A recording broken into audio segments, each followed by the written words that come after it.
All right, everybody, welcome back to another episode of the Mind of George Show. And today is a Friday. Today is a special Friday. Today is an episode that I had to re-listen to. Today, I am joined by the man, the myth, the legend, a dear friend, an absolute amazing human being, one of the most successful human beings, entrepreneurs, heart-centered people I've ever met in my entire life. And he is a dear friend. He is the guy, when I have something going on, I pick up the bat phone and I phone him. And that is my dear friend, Alex Charfen.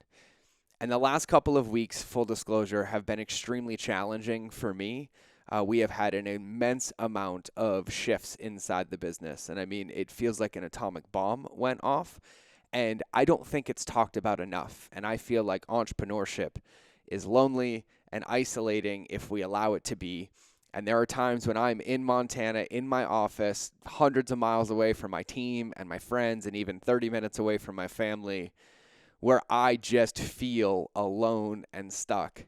And I think it's normal. And I think it needs to be talked about more. And I think we need to realize that we are the 1% in the world that are making a distinction, making a decision, saying we're going to go out into the future, as Alex would say, deem something to be true, then come back into the present and be crazy enough to build it. And what I love about this episode is Alex and I got to witness each other as human beings. We cried, we laughed, we shared, we talked about the real stuff that we then apply into our life and into our business to make our businesses work, to make our families work, to make our dreams work, to make our visions come true. And this episode is one that I listen to a lot. It has been our most popular episode. People have told me they've listened to it 10, 15, 20 times. And I'm going to invite you to have a pen and a paper or in your car or a way to take mental notes. And I'm going to invite you to listen. And I'm going to invite you to take notes or remember what lands and resonates. And if I can do anything to support you, if anything comes up, if you need to share, if you need to vent, if you need to get it off your chest, if you need advice, if you need to be witnessed, I'm going to invite you to send me a DM on Instagram. You know my handle. It's George Bryant, ITSGeorgebryant. It's George Bryant is my Instagram handle. Send me a DM. Give it to me. I will support you. If it's an accountability, if it's a dream, if it's a secret that nobody knows, if it's something you want to get off your chest. But I want you to know that listening to this, I will read everyone. I will respond to everyone as fast as I can. But I am here to support you. My team is here to support you. And there are a lot of us out here riding this game together, and I think it's important that we understand. And so this is an episode that I am resharing because this one fills my heart and fills my bucket. And so without further ado, let's get into the episode.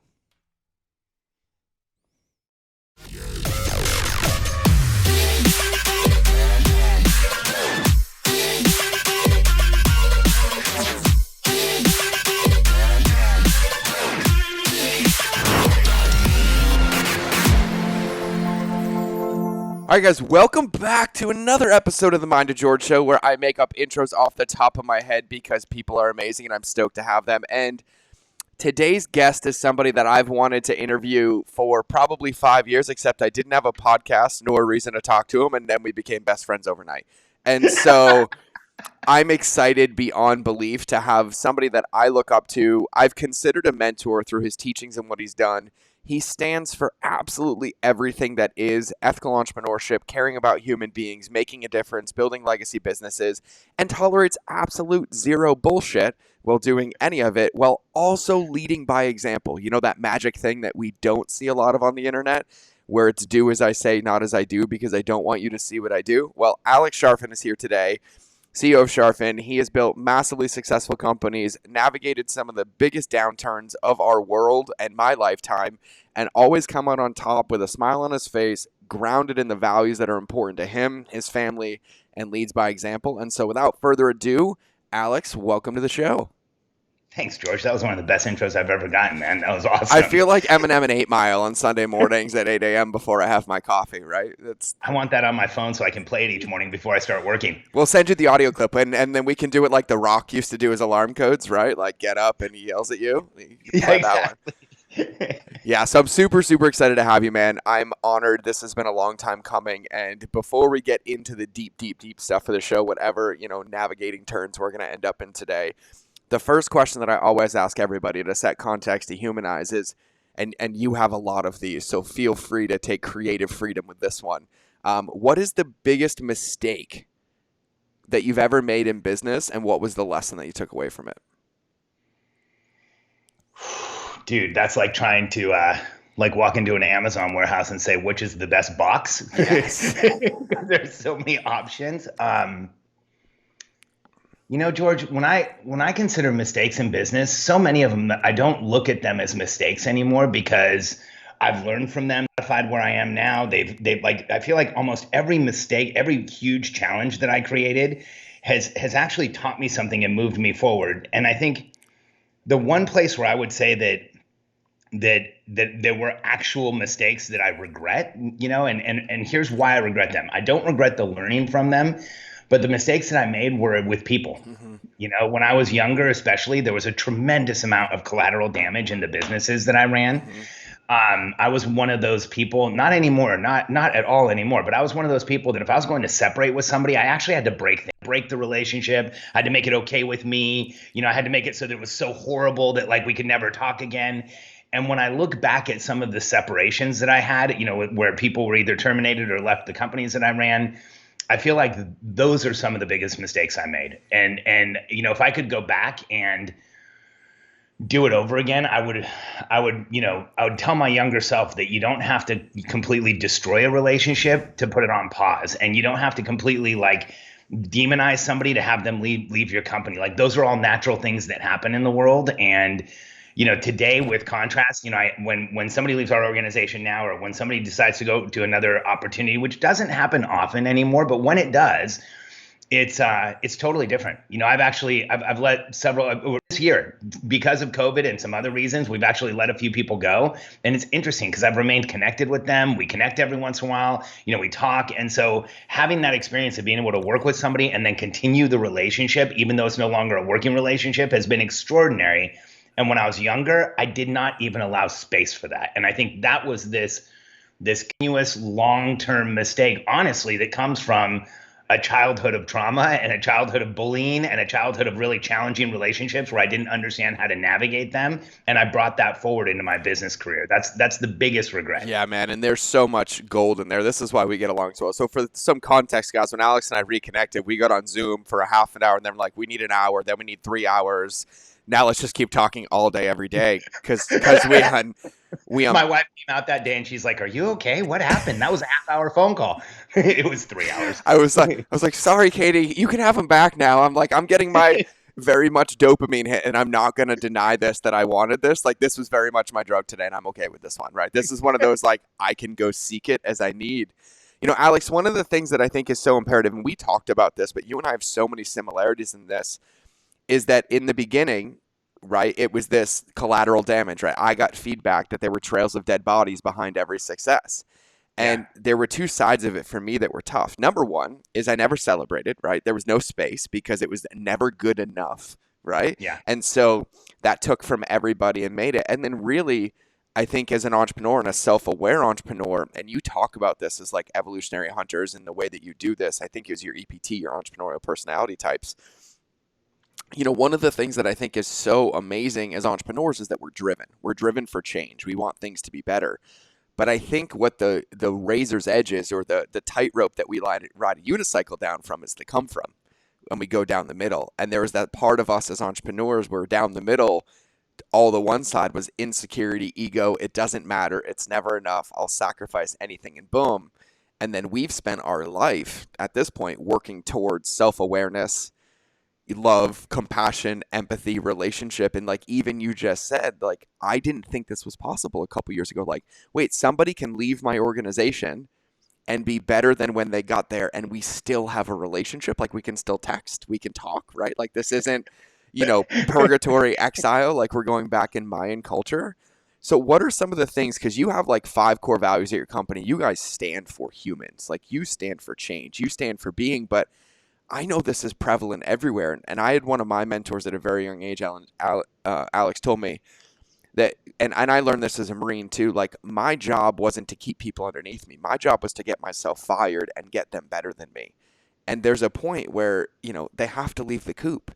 and they have to Yeah. grow. But I think the biggest distinction is it was talked about in their world, but really it's our growth as a human, like on ourself, like the self-awareness side. So what are some of the things that you do that you focus on? Like you help companies with operations, with culture, with flow, with team and people. Like how do you go about that? And what are some of the things that you keep your keel in the water as you navigate that? Oh man, there's so much that question, George. So, That's the point. Now I can drink my yeah, coffee over here and go to yeah, town. there you go. Um, George, I think in order to answer that question, I kind of have to take a step back and talk about where like I've come from. Like if you want to know how things are kept in motion now, I think we have to first draw a contrast as to how things were before. Yes, sir. And when I look at, when I was younger and well into my 20s, I experienced a tremendous amount of trauma. And I had the same like processes. This came up in we just had a 3-day event with 200 companies around the world, and it came up this week. I talk openly about trauma Yep. and how it drives us in the present. And I often tell our clients, until you are ready to work through your trauma, you are destined to create more, and you will only continue to create trauma because it's a pattern. People hurt people, and that's really how it works. When I look at somebody who's causing havoc in the world, what I see is somebody who's severely traumatized and acting through those things. And so for me, when I was 26 years old, I went through a really severe breakup. I'm 47 now. And at the time, I actually was, I was uncomfortable enough that the only time I felt comfortable was when I was drinking. The only time I really fell asleep and stayed asleep was when I was kind of loaded, and I wasn't used to having those feelings. Like I had, when I was younger, I had definitely, there was no lack of time in bars or drinking and entertaining and doing those things. But I hit this period where it almost became a necessity, and not almost, it became a necessity. And it was severely challenging to go through that. And my mom was a therapist in California, and I was talking to her about it. I had tried cognitive behavioral therapy. I don't know if you've tried this. I have. You go in like, I don't want to demonize all cognitive behavioral therapy, but for me, CBT was so hard because you go in, you spill your guts, and the person across the room goes, I see. How does that make you feel? And then you spill your guts more, and then they say, I see. How does that make you feel? And then you spill more. And by the third time they say, I see. How does that make you feel? I actually responded one time to a therapist. It makes me feel like I want to get up, cross the room, and knock you out because you're not helping me. Yep. I feel like this is frustrating. I feel agitated and triggered and all that stuff. And so I stopped doing that. And I remember calling my mom, and she suggested therapy called EMDR. And it's eye movement desensitization and reprogramming. It's a very weird sounding therapy, but it's actually amazing. George, it's interesting that you were in the military and we talk so much about trauma, because even back then when I was 26, I had some friends that had been in the teams. And they were EMDR for Navy SEALs. Yep. There was actually this huge experiment in the military to see if EMDR would help with the offloading of trauma and return to service. And they were getting incredible results with it. So for me, that growth process has been understanding my trauma, understanding where so much of my reactivity and almost automatic behaviors came from, and so much of processing what had happened to me has now allowed me to become more present and aware. And it's interesting, George, I used to think that I was so present and so aware when I was in my 20s. And now I look back and it's like the funniest thing in the world, because I was so detached and not even feeling my feelings and understanding what was going on. I didn't even know how to interpret what was happening. And then, I thought I did so much better in my 30s, and I'm like, nailed it. And then I look back and I'm like, no, I just had a better understanding, but I was still working through so much of it. Mm-hmm. And finally, I feel like in about the past 10 years, I've kind of like gone into another gear of really being able to release things and process things and work through things. And that's been a combination of a ton of breath work. Yep. Breath work, I think, has been one of the most effective things that I've done. A tremendous amount of EMDR therapy and going back when is needed, not like just when it's acute, but when I feel stuck or when I feel like I have writing blocks or anything like that. And then, really a lot of self-exploration and a lot of, and if you wanted to put a layer on all of that, it's process, structure, and routine. Mm-hmm. And when I say that, this is what for today is like the process, structure, and routine that allows you to grow a business, grow your life, have what you want in your life. But for most of my life, I fought process, structure, and routine more than anything else. Oh yeah, because I had that impression that like as an entrepreneur, what makes you successful is being able to do whatever you want anytime that you want. And so I held on to that myth, that illusion, that totally illusory place that does not exist, where you can be a successful entrepreneur and just wake up and do whatever the heck you want every day. It doesn't really work. I mean, you might be able to be no, there's not a situation where it works. And so I think the biggest shift for me has been committing to process, structure, and routine, like up to and including even on a Sunday this morning. I got up, did my morning planning, went through my morning routine like I do every other day, sat down and aligned with my family. It's like now it's an edict. It's not an option anymore because I know that's where my strength and really that's where my be present and productive and persuasive and influential. That's where it comes from. Totally. There's so much in that, and I wanna nail some. So people have heard me talk about EMDR before, but I glance over it, right? Because very rarely am I across from somebody who I'm like, oh, you too, right? Like, Yeah, I remember. Like, I remember we did CBT, and my wife actually walked us out. She was with me because I was trying to process childhood trauma stacked on military trauma, stacked on bad entrepreneurial trauma. And she's like, "This is not going to help you. This like 70." which created relationship trauma. Yeah. Like, I mean, I was like a trauma definition, right? Like you opened the book Right. in the dictionary and it was a picture of every instance of my life, how they all exacerbated each other. Just George in different scenes. Yeah, right? Like, yeah, it was like almost like a storyboard for a movie film at this point. And I remember one EMDR appointment and I came out, my wife's like, "You're a different person." Like one appointment. And I think you nailed something too. And I think what's so important, Alex, and this is like the undertow of what you're talking about. And if anybody hasn't caught this yet, the success as an entrepreneur on the outside comes from the commitment to the work on the inside. 100%. And it is a daily, and I mean daily committed practice to come in. And like EMDR for me was 2 years of, I think, once or twice a week. And then it was like a once a year if needed. And now I just text him, and like just texting him like gets me back into like where I need to go. But I think it's so important, like, to reach the levels when we talk about this. The two things, that being number one, is this commitment to self, right? And like, it's what you teach now. It's the discipline, the intentionality, the process, the structure, everything that you're doing, but also the awareness of like what it really means to be an entrepreneur and what we're doing, right? Yeah. And you hit this, and we live in a world right now where it's like, oh, laptop lifestyle and boom, boom, boom. And yeah, you do whatever you want. I'm like, that's not what it's like. That Instagram life is not real. And entrepreneurship is amazing. It is the most freeing, powerful job, whatever business opportunity on the planet. But within that, we also have to create our own containers and structure to make it that efficient. If not, it's just a new form of addiction to hide from the traumas and the pain that we've never worked on. Yeah, no question. And I think, and for you, like you said, you're in your 40s. I'm like, I became aware yesterday of things I was doing that I wasn't aware of, right? Like, I think it's 100%. it's this process and awareness, but I think it was like last year, maybe after the birth of my son, where I was like looking at it and I was like, oh, you mean that like my name can't carry everything and I say something and magically $1 million appears? Like, why? Like, I don't understand. Like, why didn't my launch crush? Like, why don't my Facebook ads work and nobody else's does? Like, why don't they just work? Because I deserve them to work, right? Like, there was this thing that like I had to be aware of and process through and eat some humble pie. And so there's so many gold nuggets that you said. And the first question I asked you was like, how do you operate forward at this point? And you nailed it. But I think one more thing I want to unpack before we even get there is in the very beginning, when I asked you what was the biggest mistake or lesson, you said something so subtle but so empowering as a statement to where you are. And you said the challenges I created, not the challenges that happened to me, not the challenges that somehow magically fell on my plate, like the challenges I created. Yeah. And there's this level of ownership that we do in breath, in work, in life, in modalities that puts us in this situation of awareness and the ability to shift something.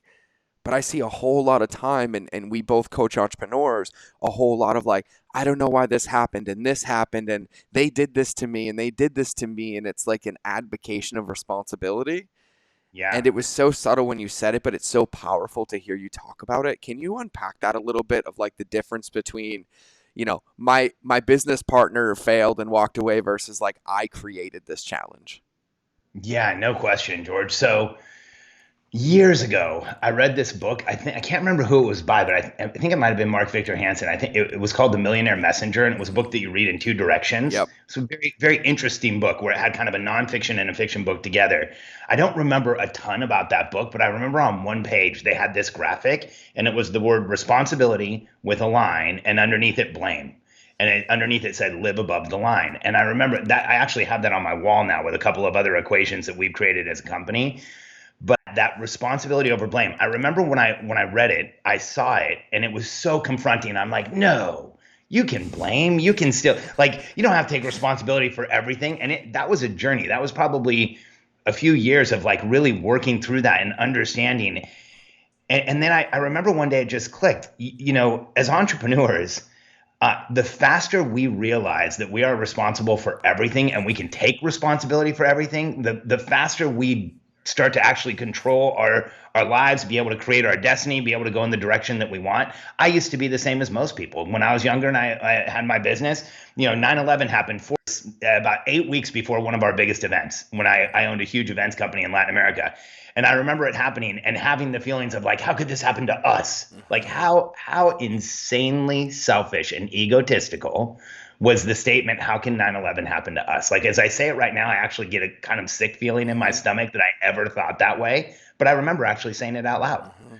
and not even feeling like not feeling the body reactions and negative feelings you should feel of making a statement that egotistical, which in retrospect shows me just how separated I was from my true self, just how detached I was. Yeah. And as entrepreneurs, what we work with our members on is responsibility over blame. Like how do you live in a world where you take responsibility for everything that's going on? And I have people, especially in today's time frame, say things like, "Oh, well, you can't be responsible for COVID." Sure, you can. You can be responsible for your reactions. You can be responsible for how you show up. You can be responsible for what you're going to allow and not allow into your mind. You can be responsible for how you live through this situation. And what I always tell people, the bigger the crisis, the bigger the opportunity. There's going to be more self-made billionaires made in this time frame than in any other time frame in the human history. And anyone who wants to argue that, just go look at it already. Hmm. Already, we're only 6 or 7 months in, and look at the hundreds of billions of dollars of company value that has been added to the companies that were well positioned and ready to go forward. And I think for us, that's one of the things that not for us, for me, that's one of the things that's really shifted for me is that now, regardless of what it is, I take responsibility. And I put this on Facebook the other day. One of the observations that finally got through, I've learned so much of what I understand in business and so much what I know about relationships and how to create momentum as an entrepreneur has been observational. Yep. And one of the observations that has become crystal clear over time is that the more successful an entrepreneur, the more quickly they turn every obstacle into an opportunity. The more quickly they turn every crisis into an opportunity. I mean, I've been around people that regardless of what's going on, they're just constantly shifting to how is it an opportunity? How is this an opportunity? Yep. Most negative thing in their entire lives, how can I create something better out of this? How do I grow from this? How do I move from this? And that, not that I'm 100% there. I don't know that I ever will be, but I'm so much closer to seeing everything as an opportunity than I ever was before. And so when COVID hit, I actually had somebody text me after one of my lives and they're like, "Hey man, it sounds like you're cheering the crisis on." I'm like, "Oh dude, that is not the impression I want to give. I'm not cheering it on, but I am fully conscious that this is the biggest opportunity a lot of us have had, and we should admit that to ourselves and get ready for it and go out and change the world because the world needs us now more than it ever has." Totally. I think too, and you nailed this, and oh man, there's so much here. And you and I think we might have been separated at birth at this point. Which is That's how so that first phone call felt. yeah, no, it was like, and for those of you wondering, like only like 32 people or so have my phone number, and Alex doesn't give his out, and we had connected years ago and never really talked, and we both realized we both had our numbers in our phones, and Which never happens to me ever. whichever happens, and we were like, okay, there's a reason, and the timing and everything. And what you said, Alex, uh, it's about the pursuit of turning things into opportunities, not the perfection of what it looks like. And I Yeah. think as an entrepreneur, for me, because my ego needs some love at this point in this moment, so I'm going to make a statement, because I'm learning so much in this time. But when I think about it for me, one of the things that I really fell in love with after processing the belief around it was that there is no finish line, but it's what I choose to do every day about it. And Yes. there were parts of COVID, like I lost over $1 million in a contract. I lost 2 companies and 70 grand a month in MRR in basically like 60 days. And Yeah. I'm like, so on paper, I'm in financially one of the hardest places I've ever been in. And I'm the happiest and clearest I've ever been. And it wasn't an overnight. It was I feel like crap, but what am I going to do today? I feel like Yeah. crap. What am I going to focus on today? And instead of it taking 6 months or 3 years or 8 years of depression, it took like a week. And it was, I feel this way. I acknowledge how I feel. That's not going to change. What am I going to do about it? And then that created the opportunity for opportunity. Like it created the ability to see the opportunity. Yes. And it's like when we sit in these rooms as entrepreneurs and consider it a virtual room, a made up room, a metaphorical room, whatever you want to call it. I say this all the time, from breath work and the therapy trauma that I've done and the work that I've done in personal development is like the worst thing you can stay is stuck. We are Yeah. evolutionary creatures. We are supposed to evolve. We are supposed to move forward. And, I heard this the other day and it's like, you want to know what anxiety is? It's unused energy. Move. And Yeah. I was No like, doubt. whoa, like I've been doing it for years, but it was this simple thing. But then when I think about the compartment of entrepreneurship, what is anxiety? I'm like, it's stagnation in our biggest enemy, which is our brain. It knows our fears. It knows our insecurities. It knows our habits. It knows our addictions. And yet we think we can out convince it that somehow we're going to feel better about it. Where what you talk about is like, okay, this is how I feel. I'm aware this is how I feel. Breath gets you there. Cold therapy gets you there. Movement gets you there. Okay, if this is how I feel, I have 2 choices. I can either succumb to this feeling and surrender and die, or I can acknowledge that this feeling is here and I can take a step in a different direction. And it's something that like I've been obsessing about, like on a different level of obsession. And Yeah. it's probably had one of the most profound effects on everything in my life. And, financially, the gain will come and it has already. But even outside of that, like the happiness, the joy, and I go back to deployments. Like I remember, like I'll never forget. I hit Somalia. I'm about to cry. I hit Somalia when I was 19 years old. I just turned 20. And I spent 13 months of my life in probably one of the worst places on this planet. And I'll never forget like seeing people wrapped in carpets on the side of the road because they couldn't afford to throw them out of them, burning dead body. And I was like, I'm not a tough guy. I want to go home. I didn't have a home to go to. Like I left trauma to get there. And like, I remember for 13 months, I was like, get me out of here. Like I can't be here. I don't have it. I didn't have that choice. So luckily I found a few people that mentored me and I found weights and I found, certain therapies and things that I could do. But I just remembered like if I succumbed to any of that, I would have died. Like I would have Yeah. just died. I would have just stopped moving. The whole world crashed and crushed on me and it wouldn't have got me anywhere. And, it took me a long time to be able to talk about some of these things and to process them. And like for me, what I struggle with sometimes is that like what I saw is like 1% of what some of my friends saw. Like 1%. And I can't even imagine, what that was there. But I think the biggest thing that I always took away from everything, and I thank the Marine Corps for this, is like I wasn't given the chance to stop. I wasn't. It was like, hey, and like we say this like, oh, they don't want you to feel. No, they do. They totally, totally do, but they don't want you to stop. Right. And Yeah. it's this thing of like this pursuit for forward and growth and movement as we go. And so, with what you're saying, the one thing that I wanted to hit, and this is a really big one, and this is so subtle, but when I did personal development, I was getting coached and they were teaching the distinction versus responsibility, right? Victim versus responsible, right? And they really pushed the boundary on the belief of this, right? Like 100% responsible 100% of the time. And it was this interesting thing because we would get in trouble for saying, I take responsibility. And I was like, I don't get it. They're like, you can't take it. You never didn't. There was no point in which you never had it. There's no point in which you gave it up. And so you just can't feel take like you it did. back. Yeah. You just feel like Yeah. it did. And this distinction, like, it probably took me 10 years to understand because there's so many times in business, right? Or as a consultant or with a student or even in my own business, I'm like, oh, I'll take it. And then I have to be like, oh, wait, no, it was mine the whole time.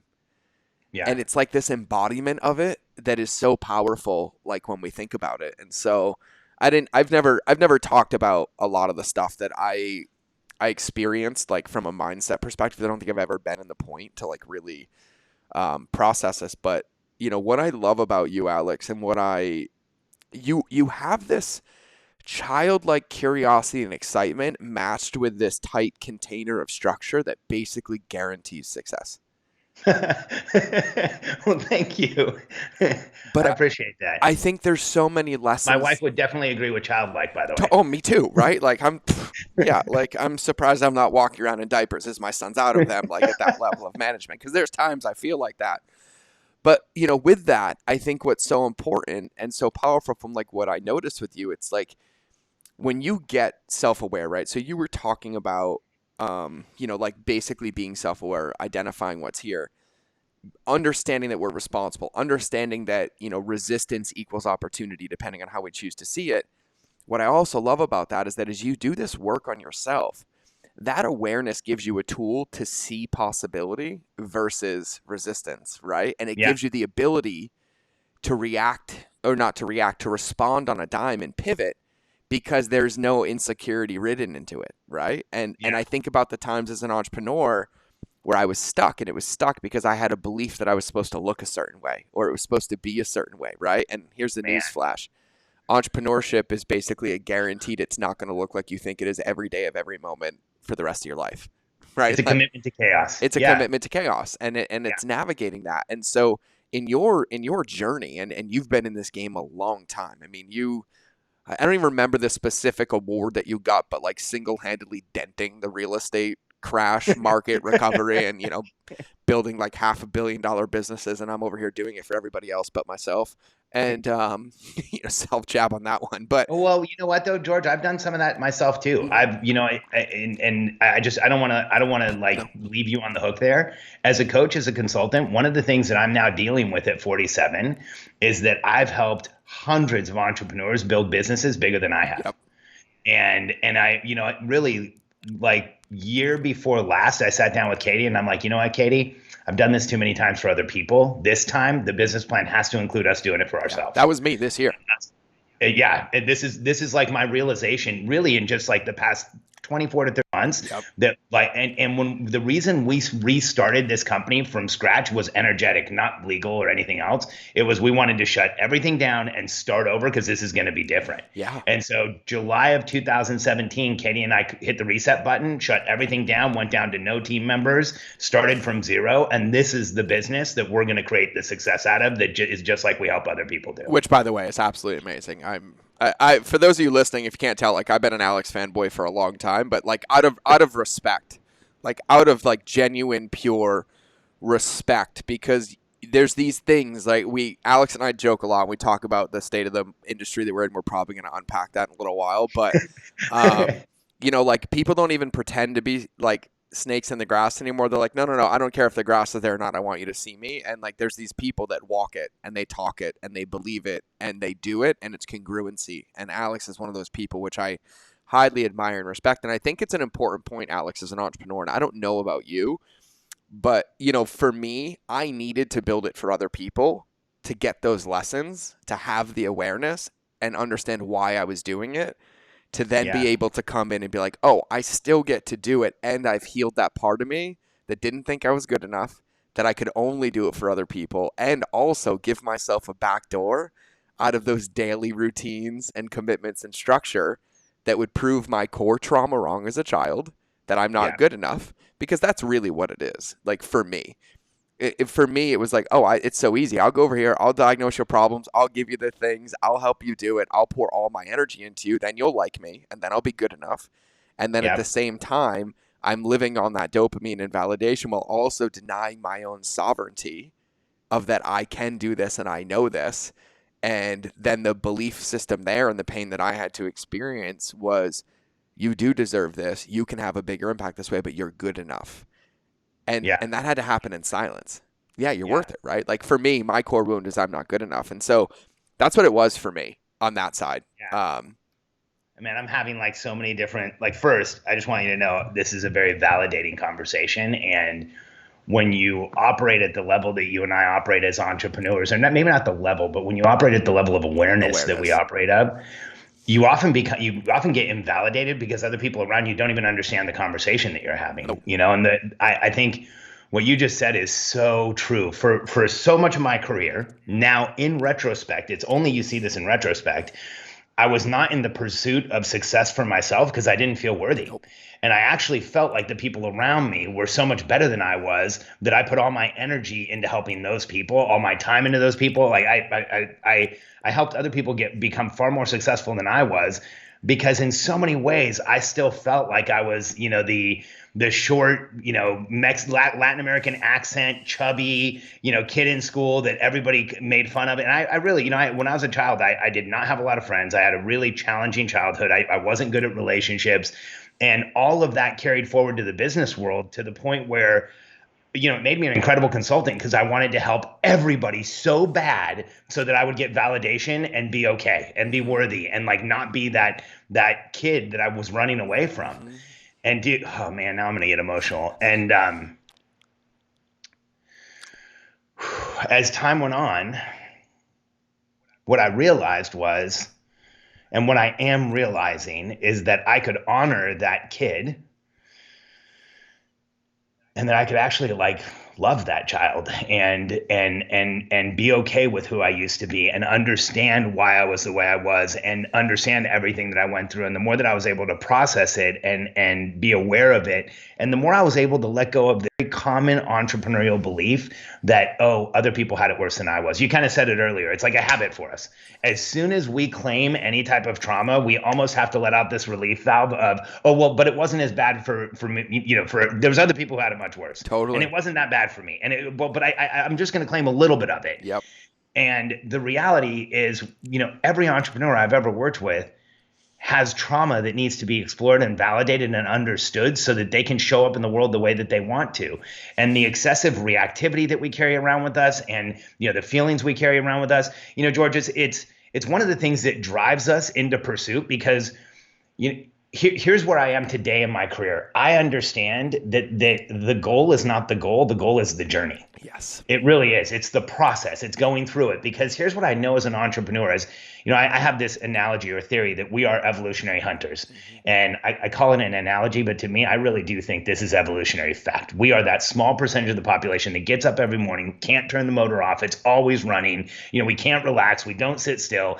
And we have this innate motivation to go into the future, create a new reality, come back to the present, and then demand it becomes real no matter what we put up with. Mm-hmm. But the reality is no matter what goal or outcome or whatever it is that we put out there, as we are crossing the finish line, it loses all importance to us. As we're approaching the finish line, we start going, does this really matter? And it's because if you think about it, if we're evolutionary hunters, the goal was never the hunt. The hunt just keeps the tribe alive. The goal is you go back on the hunt. Yeah. The goal is you stay hunting. The goal is you keep doing it over and over and over again, and there's food for everybody for the whole time that we need it. And so, when I look at it, I feel like we are programmed to be in pursuit, but not really finish. And so the whole goal as entrepreneurs is, how do you keep creating that future that is compelling enough and bright enough and exciting enough and engaging enough that you do what it takes to put yourself through the crucible of getting there? Yeah. Oh man. When you said, and by the way, thank you for the accountability on the I had it way worse, or they had it way worse. By the way, I did it twice this week in my own event. Yeah, I said it, and then I even pointed out, like, hey, I just used the release valve. I want everyone to know that that's like an unhealthy behavior of invalidating yourself. Well, totally. What it is, it's an abdication of sovereignty, and it's basically saying I don't believe in myself enough, or I'm not in my space or power enough to own the fact that this was my truth. Yeah. And what I'm looking for, and quite frankly, as everybody wants to get into the mind of George, what I'm looking for is for you to, without realizing it, like me a little bit more because I experienced that, while also advocating it and doing it in a very subtle, manipulative way, and not in a bad manipulative way. It happens in our subconscious all the time. But this is why I love having friends like Alex. We get to talk about these things. And the real stuff. Yeah, the real stuff. And well, I think what's so important about the real stuff, Alex, is like we talk about this, right? And we're talking about like why we did what we did and why we consult and why we still consult. And what I love is looking back, is I love my process through all of it. Like I had to do that. I had to learn that. I had to be there. I had to not get that check. They had to not pay me that $1 million. Like I had to have all that happen.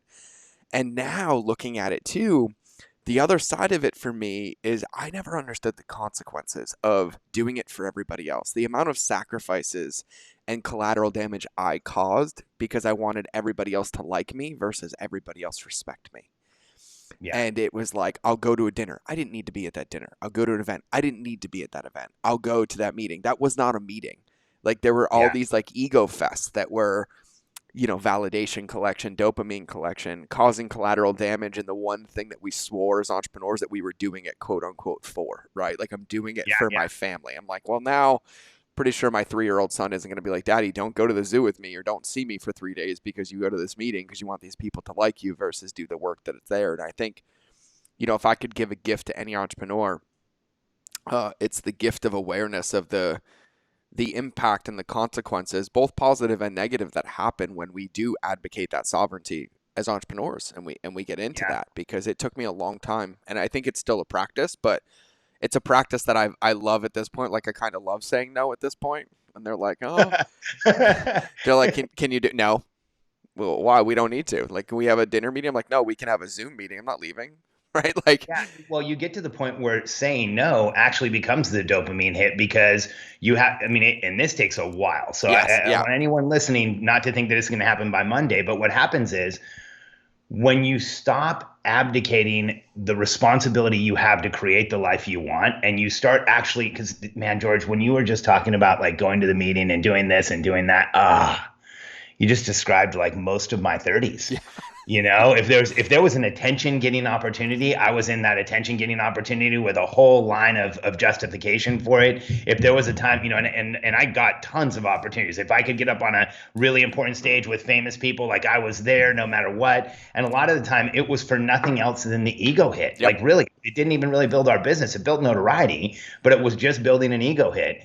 And, when I look back at so much of that need for approval, that need for validation, that need for confirmation. As an entrepreneur, when you finally realize that is so much of the almost the automatic programming that's running the decisions you're making, when you can start backing out of that and rising to a level of intention, everything changes. Yeah. I had this really confronting meeting with a coach of mine. I had this coach a while ago named Kirk Dando, super talented guy. And Kirk and I became friends. That's why he was working with me. Most of the work that he did was with privately funded companies where he took a percentage, and he was like a non-named board member in dozens of companies. And we became friends. So he started working with me, and we did a few 1-days, and he did a 360 for me and came and interviewed my team. And he was doing the delivery of the 360, and we were in the middle of like talking about my team and what I wanted to do and where I wanted to go. And he said, you know what, Alex? You don't have investors behind you. Let's just cut the BS, man. What's the most important thing in your world? And the reason he said you don't have investors behind you is because I had options. Most of his CEOs didn't have options. He said that. He was like, you have options. Let's talk about this. I said, well, George, that's easy. Or not George. I said, Kirk, that's easy. The most important thing in my world is Katie and my kids. And he goes, great. Let's take 5 minutes, get your calendar out and get your bank account out. And let's look if you're spending time and spending money on Katie and your kids. And that way we can see if you're congruent and you're the most important thing in your world. And I know he could see the blood drain out of my face, because at that point it was like getting called to the principal's office. Yep. I remember immediately thinking, oh, there's no way my calendar or my bank account are going to show any type of like allegiance or affiliation to my family, because up to and including in the time I was with Kirk, I had been pushing them aside to get all this stuff done. Yeah. And here's what's interesting. That meeting changed things. I actually went back to my room and sat down with Katie, and I'm like, Katie, Kirk asked me this question that kind of knocked me backwards. And I shared it with her, and we talked about it for a long time. And from that point forward, I started shifting, and I started saying, I need to assign responsibility to the things that are important to me. I need to put more time into the things that are important to me, and I started building process, structure, and routine around what was important to me. Structure to spend time with family, structure to make sure I was connected with my daughters, structure to make sure that Katie and I had the time that we needed. Otherwise, everything else just competes and wins. And here's what's interesting, George. By demanding the space and time for myself, by making that the most important thing, suddenly my decision-making in business got infinitely better. And almost overnight, we started moving in the right direction rather than kind of like spinning our wheels and not having things happen. And this is the thing that always, like for most people, feels like an oxymoron when you first start doing this. I was putting less time in but getting more results. Mm-hmm. Because when you start throwing up the constraints that are important, you look at time differently and you spend it differently. Mm-hmm. When you start allocating time to where you should be, not what, to where you actually, when I say should be, when you start actually allocating time around what you want your life to look like, your business will shift in a way that it actually gets to be the business that you want. You start building an organization that you really want. You start doing the things that you want. And it's interesting. Today at 47, we like I said, we reset a few years ago. We're around a little over 2.1 or 2.2 million in recurring revenue right now. We're building this company completely differently. I'm absolutely not responsible for delivery. I've built myself out of a lot of the responsibilities. And today, I have a business that I love working with people that are like incredibly fun people to work with. And I'm more focused on people development than anything else right now, because that's where we're going to grow the next, time in our business.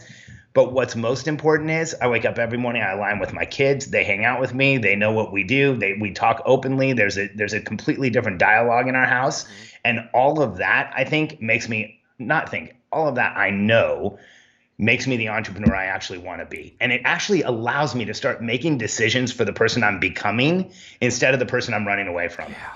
Yeah. And I think for entrepreneurs, I think the saying, I've heard the saying say, make the decisions for the person you're becoming, not the person you are. And I'm like, that's not how it works for entrepreneurs. We either make decisions for the person we're becoming or the person we're running away from. We don't make decisions for the person we are. Nope. You never get to the place where you're making decisions in the moment, because we don't live in the present. Nope. We're that small percentage of the population that doesn't really even deal well with the present. No. And that's why we have to practice breath work.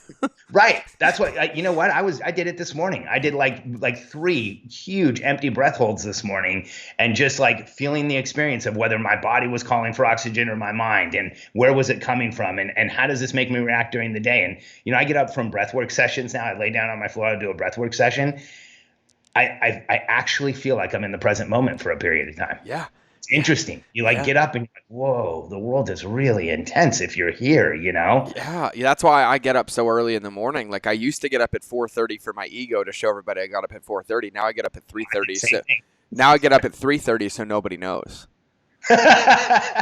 And like some people think I'm nuts, but I was like, I wake up with my kids at 6, and when I was getting up at 4:35, like would get home, my son would be awake. My wife wanted to sleep in, but she would be up, and I was like, am I doing this? I was like, I'm doing this for the wrong reason. Like if I get up at 3:30, I get 2.5 hours of alone time.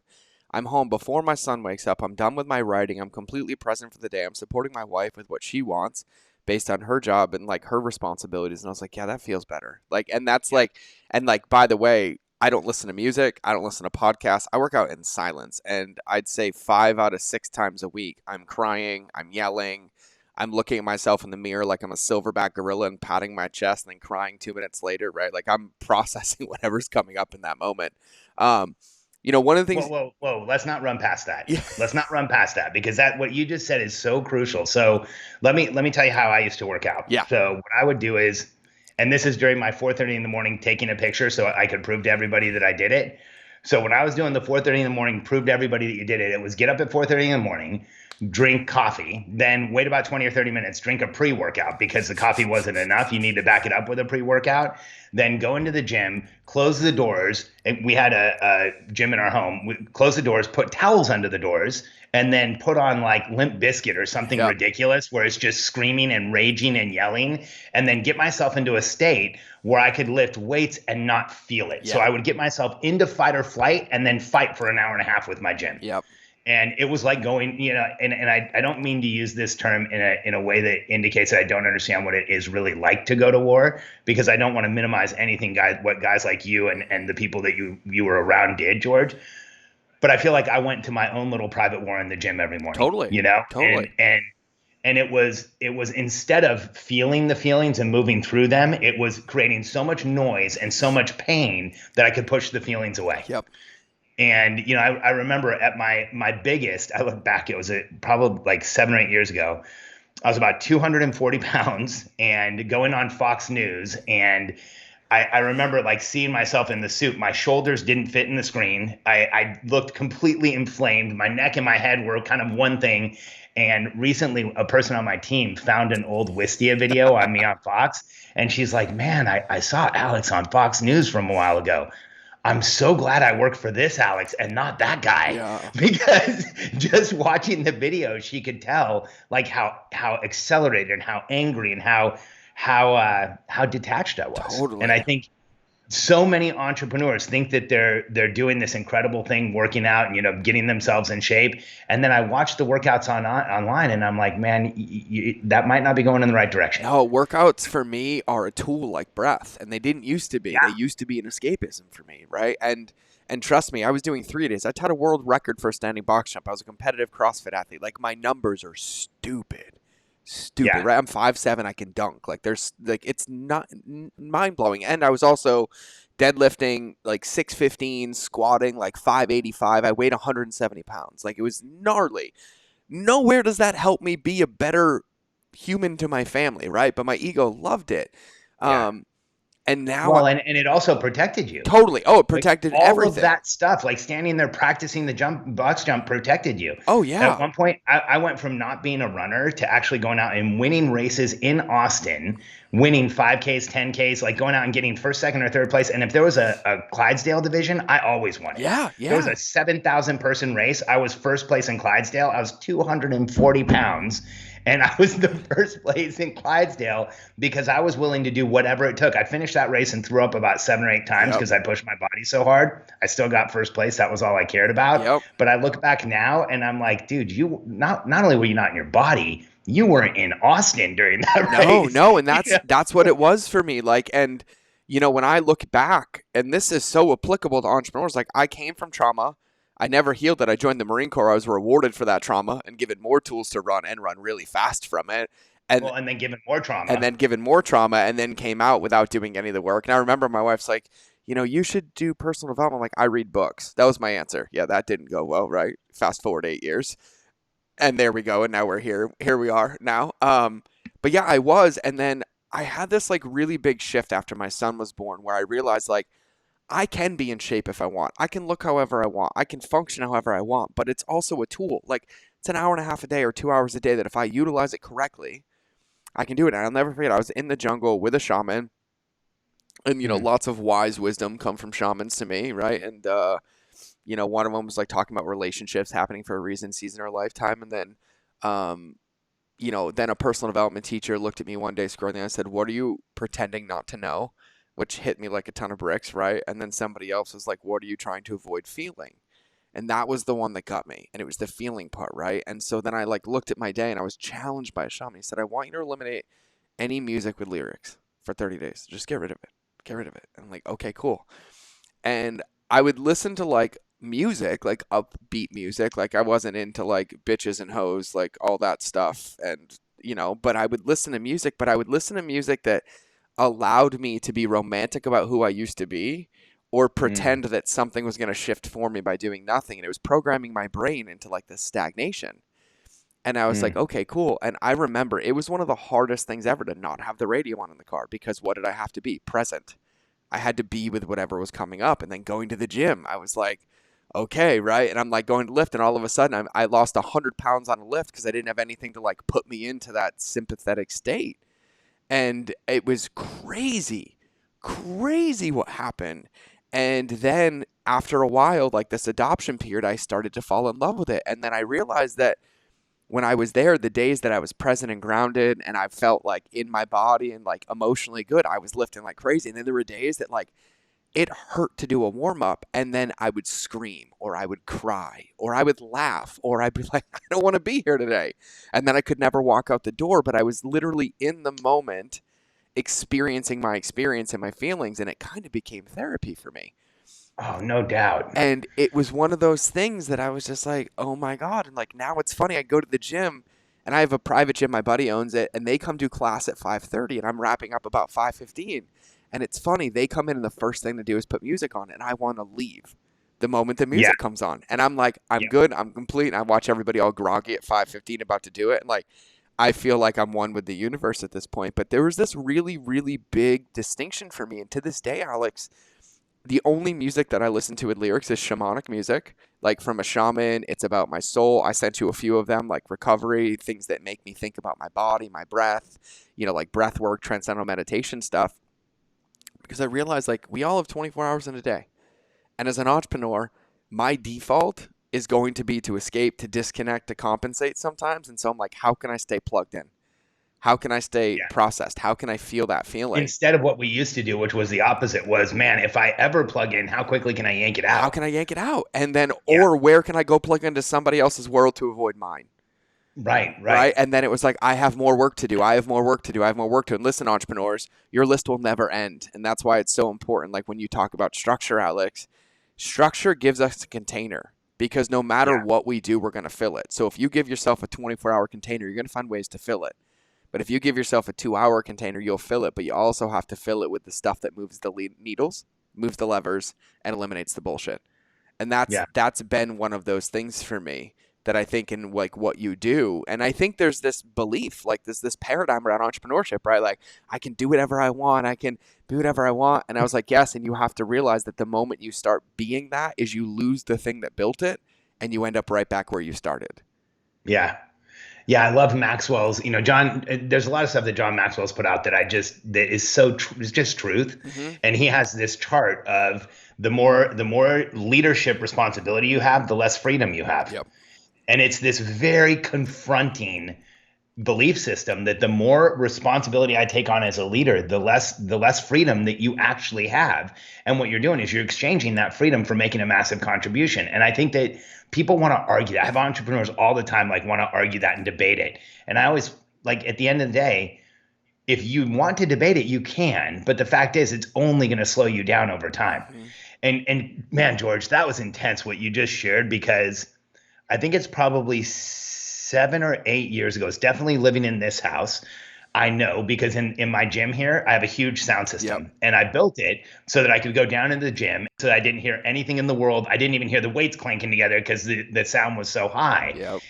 I probably haven't turned that on in 6 or 7 years because now I look at my workouts totally different. My workouts used to be an escape. It used to be like go in, check out, get all the stuff done working out with your body, and then come out. But really not a lot of recall or recollection of what happened, and a lot of like feeling here like I did something, but not really connecting to everything that happened in the gym. That's only in retrospect that I see that. It's like you're building somebody else's race car. 100%. And so often it was also like I was doing it to get an outcome that I wasn't even really attached to. Yep. And let's be honest, a lot of it was building body armor. Yep. A lot of it. Totally. A lot of it was how I wanted to, there was a point in time in my life where I wanted to walk into a room and intimidate everybody. That was actually my desire. Oh, you mean like the guy over here covered in tattoos that had a blue mohawk when you met him? Right? Exactly. Like that guy? Yeah. Something like that. Yeah. Something like that. It was like, I'm never going to be in a place of being traumatized again by a room. I'm going to walk in and have everyone back take a step back. And now, when I go work out, one of the best I have for a workout is a dry erase pen. My whole gym is surrounded in mirrors. And there's so often I will be in the middle of a set. And this is like the cardinal sin of working out. You're like almost to the place where you're done, and I'll just drop the weights and go right down everything that just came to me. Yep. Because now it's more important. The realization is more important than finishing the set. 1000%. And the belief system, the beliefs that I can work through and the processing that I do is so much more important than the weight that I'm lifting. And I remember there was a point in my life where if I had a workout where the next workout I didn't do more, I couldn't deal. 1000%. Demoralizing. 1000%. Now I don't even feel it. I'm like, wow, that was a great workout. I lifted half the weights, but look at the whiteboard. Yeah. Well, like even the point of like stopping a set, like way to diminish 7 reps of progress. Right. Exactly. Right. Exactly. Like there's so many. It's like, man, I just threw it all away. Yeah. And like the beliefs that we build when we're in the gym, the last set is where you earn it, or the last rep is where you earn it. So you're always chasing the last rep. Now I'm like, man, I don't want to lose this thought. Yeah. Well, and then like really looking at what sets us apart as leaders, right? Because we're when we say entrepreneur, we're talking about leaders. We're talking about the small percentage of the world that's willing to stand in a new belief system. And I love the way that you described like going into the future. But really, when I wrote my personal mission statement for my life, it's to stand with structure in the face of resistance to create possibility. Like that's it. That's what we do.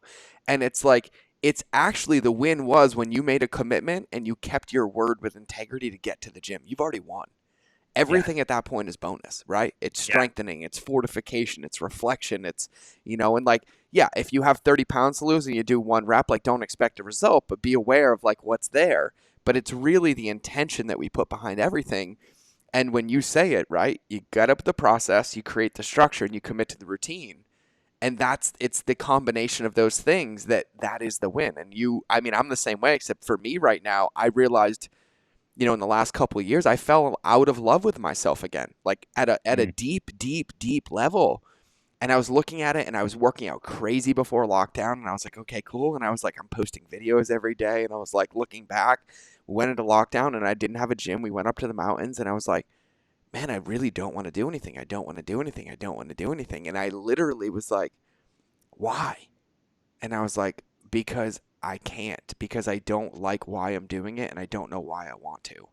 And I Mm. gained a lot of weight again, and I fell in love with my dad bod, but I gained a dad bod first, right? And then I looked at it, and then I was playing with my son, and I'm up here, and I'm like, this isn't what I want. And I was like, why? And I was like, I somehow fell out of love with myself, or this was an opportunity where I hadn't fully loved myself yet. Like, I hadn't loved where I was versus the guy with the big muscles or the tattoos or could do this weight. So it was really interesting because I started working out again, and it feels different. It feels different. And then all of a sudden I want to get up earlier, and it felt different. And my workouts are very different. It felt different. And I'm not humble bragging, like, I just enjoy the process. But what's really interesting, Alex, is I went through this point, and I always wear like cutoff shirts, but I won't take my shirt off. I still was struggling with self-consciousness and everything else. And then and I'm going to cry, but like 35 days ago, I went to the gym one morning, and I was like, I'm not working out with a shirt on. I get to look at myself every moment of every rep every day, and every time I look in the mirror, I just get to tell myself I love myself. Mm. And it's really interesting because I started this challenge with my business partner to lose weight, right? Like, I was like, okay, I'm 210, my fighting weight's like 175. I want to be back there. 55 days of eating macros that haven't felt hard, eating clean, going to the gym twice a day. I literally have not lost 1 pound, but my pants are down, my body is different, my mindset is different, I'm sleeping good, my endurance is up, I'm setting PRs across the world.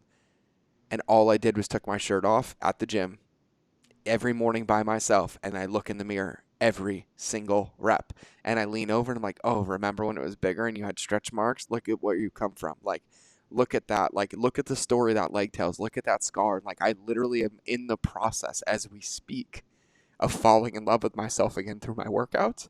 And it's as Yeah. simple as taking my shirt off at the gym alone, which, everyone's like, oh yeah, I was bulimic for 15 years, Yeah. right? Like, I was, Did you have body dysmorphia during oh that my time? God, Alex, when I was in Afghanistan, I had an 8-pack, and I was purging in porta potties on deployment, of all Jesus. places, like, where I should probably be pretty healthy, Yeah. like orthorexic, body dysmorphic. And I would look at myself, and I look back now, I have all the photos. It's mind blowing.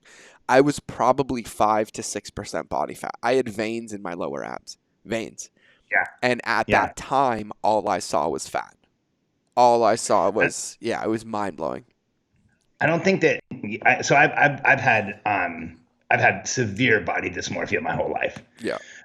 So much so that like I know that it's there because there's been more than one time where I'm in a gym. So one of the programs that runs in my brain when I walk into a gym that comes from my childhood is I walk into a gym, if it's a public gym or at a hotel or something, and I identify the person who's bigger or in better shape than me so that I can suck. Yep. Like, and it's an automatic program. I don't even know I'm doing it, but I almost immediately have identified whoever's ahead of me.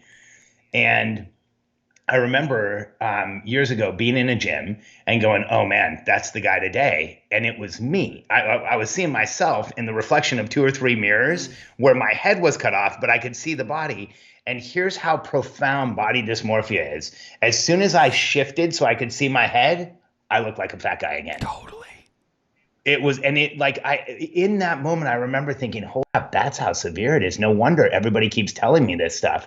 And so Man, I'm 47 and I still deal with it Mm-hmm. sometimes. Mm-hmm. Still, like sometimes I'll catch an image out of the corner of my eye of a mirror and I'll think like, oh man, you are so huge, or like, you look like crap today. And there's this almost automatic thing that is there that is like it's a rejection of self. Yeah. Yeah. It's a complete rejection of self. And now in my adulthood now, I understand that was because I experienced so much trauma that I didn't admit, I didn't realize, I didn't work through, I didn't process, I didn't understand it. And George, I when I was younger, I definitely did some binging and purging when I was really overweight as a kid. Mm-hmm. I would come home and eat everything and then throw up. I never really dealt with bulimia long term, but I did have several periods in my life where I was Yeah. anorexic, where I would get up and eat like 600 calories a day and do everything I could the right way. And when you start doing that, you get into this pattern where now the body takes on fat because you're not getting enough calories. So then, I got into that loop where Yep. no matter what, you're in the wrong place. And at the end of my 20s, I was about 300 pounds. I was on 5 prescription drugs, about to be given a sixth just to deal with the side effects of the first five. And it was completely and totally self-inflicted. Yep.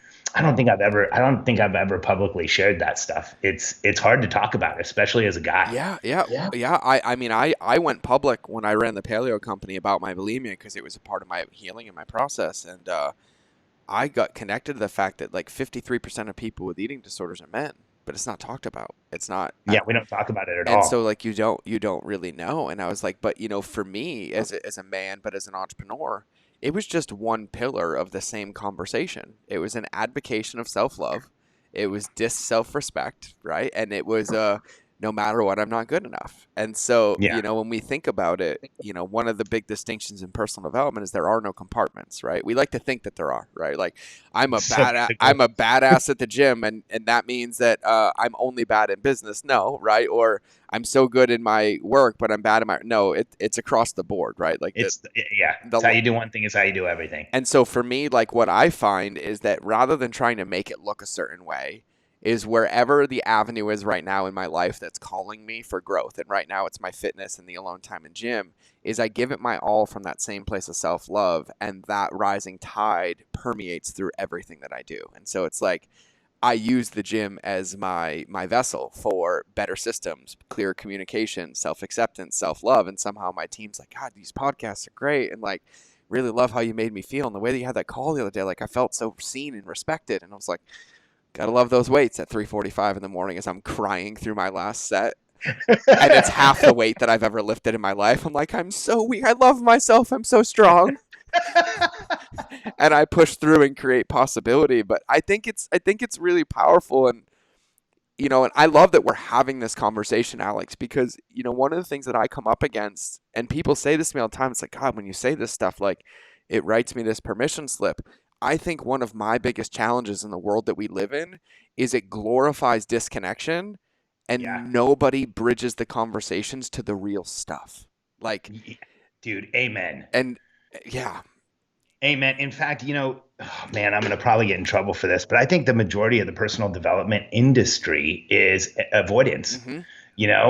When you look at so much of what personal development tells us, like, and I don't want to name any names, but it's going to probably be obvious, like some of the people I'm talking about. But when you're in a situation where you're having a reaction, when there's an emotional reaction, somebody's standing next to you and saying, "Hey, change your state. This is no, let it go. You just focus on something." What you're really doing is you're denying the feelings you're experiencing yet again Yep. for another point in time in your life. Now you're just denying them to the power of 100 because there's this other human being telling you it's okay. Yep. And now they're giving you frameworks that allow you to back away from and deny what you're actually experiencing and just pretend like you can somehow go in the opposite direction permanently without dealing with what just happened. Yep. And there's this atmosphere in so much personal development of toxic positivity and bypassing. Yep. This spiritual, like, hey, think positive, it's going to be okay, you're not looking at the right things, you need to go this way, change your state. And all of that language drives me crazy, because what we really need to hear is, hey, let's stop for a second. That feeling you were feeling, where's it coming from? What's the background? What's the origin of it? When's the first time you ever felt that way? And here's one of the most important questions. Where do you feel that in your body? Exactly. George, this week it was really interesting. We had this 3-day event. And on the third day, we separate out only the most successful companies that are in our world, the people who are in our accelerator and grow and scale programs. They're all 7-figure organizations. They're all building teams. They're all, we're moving in that place of leadership. And one of our members actually shared that he doesn't really feel like he has feelings. That he's like, I don't feel feelings. My wife tells me I don't feel them. Everybody around me tells me I don't feel them. So we introduced him to Pia Melody, who's one of my like therapy heroes. Yep. She's Her books are amazing. amazing. And the same CD that's free on YouTube should be a $5,000. If she was alive today, everything she sells would be $49.97, but now it's free because not alive. If she was like getting her career started today, I think Yeah. she's still alive in the Meadows in Dallas. But everything that should be sold for thousands of dollars is now given away free because people end up going to her clinic. And overnight, he listened to the Shame CD, and it's the CD where she talks about your feelings are reflected in your body. You interpret what's going on in your body. If you're feeling it in if you're feeling like your feet are stuck to the ground, there's guilt and shame. If you're feeling it in your abdomen in this area, there's a resentment, there's an anger issue. You start being able to kind of use your body as a roadmap. And it was interesting. Overnight, he listened to her CD, came back the next day talking about it, and he was like, yeah, you know what? I listened to that CD and I totally have feelings. I didn't think I did. But now that I listen to Pia Melody, I know that I absolutely do. And it shifted his outlook like overnight so that we can start to use our bodies as interpretation. You mentioned the entrepreneurial personality type earlier. I didn't realize how deep the definition I chose for the EPT was when I wrote this book years ago. But we are physiologically sensitive, momentum-based beings that are highly reactive to constraint. That physiologically sensitive, that is where our feelings really are. If you can slow down and say, wait, where am I feeling this in my body? How is this actually landing? How does it make me feel? That's where we make this massive shift and really have realizations about on. Yeah, and so funny when I hear you talk. I'm like, EMDR, I love it. I love it. I was like, that's when I had those questions. And what's interesting is that mine, Alex, was when I got out of the military, I told everybody I couldn't feel. I was numb. I couldn't feel. I was numb. And then it's actually one of my business partners, Stefano Stefanos, looked me dead in the eye and he's like, numb is a feeling. Yeah. And it was just enough of a paradigm like challenge or a pattern interrupt that I was like, wait, what? Whoa. It was enough of a cold glass of water in the face. Yeah. And you're like, wait, it is. Right. And like getting into those things. But I think that's a lot of it. And Alex, I think what's so important about that is like, I believe in state changes when they're permanent. I believe in, committing to a new action. But if you don't, you're basically getting behind the driver's seat blindfolded and expecting to make it to the finish line without crashing. Like you have to know what got you there, where it's coming from. And we store so much of our trauma and our fears in our actual physical body. And I started to understand this as a guy with brain injury and traumatic brain injury. And I've done stem cell therapy and I've done everything you can imagine, including EMDR. And it's somehow miraculous that as I was beating my opiate addiction and doing EMDR, that the pain that I experienced most of my life disappeared when I no longer had charges around the emotions. And it's like... It's so hard to break down what you just said, but that might be a whole nother, like, you need to come spend 3 days with us in person to get. It could be a 2-day seminar, right? Yeah. But I think one of the things is like we are training, like no matter what we do, we're training ourselves. We're training ourselves. And like when we're in the world of business and entrepreneurship, pick it, right? Or in the world of life, oh, my ad account gets shut down. Well, in that moment, we have a trigger, we have a charge, we have a reaction, right? And if the first thing we do is dive head in first into it without seeing where it came from, why it triggered us in the first place, boom, boom, boom, we don't just create it again, we create it worse.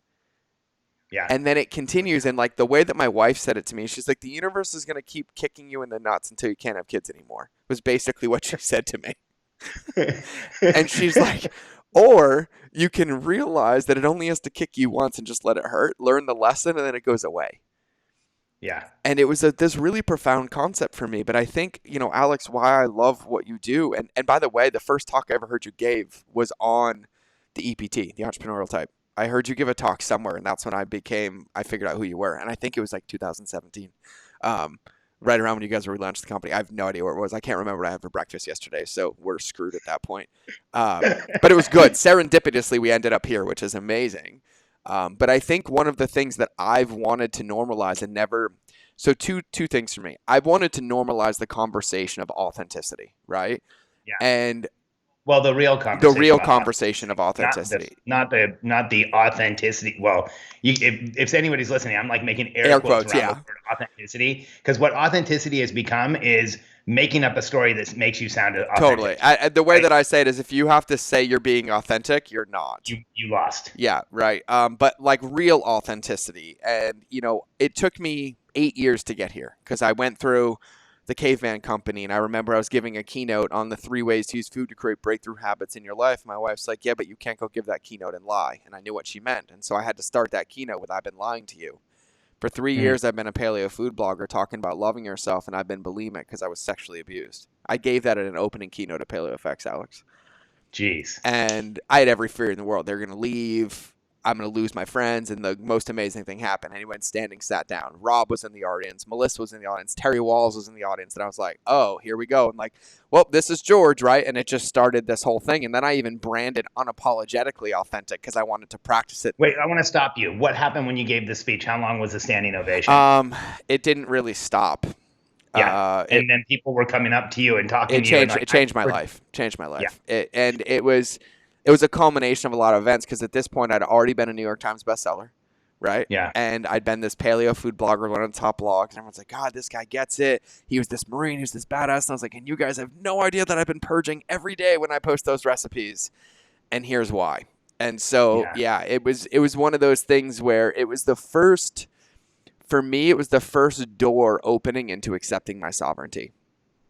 It was the first door, and it was the first step because it was really breaking down fears, beliefs, and that's when I was dealing with relationship trauma that I caused due to my lack of congruency and my lack of integrity with like how I was working and how I was living. And so I've been on this pursuit of like authenticity,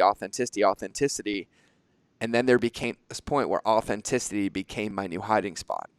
Yeah. And that is so well said.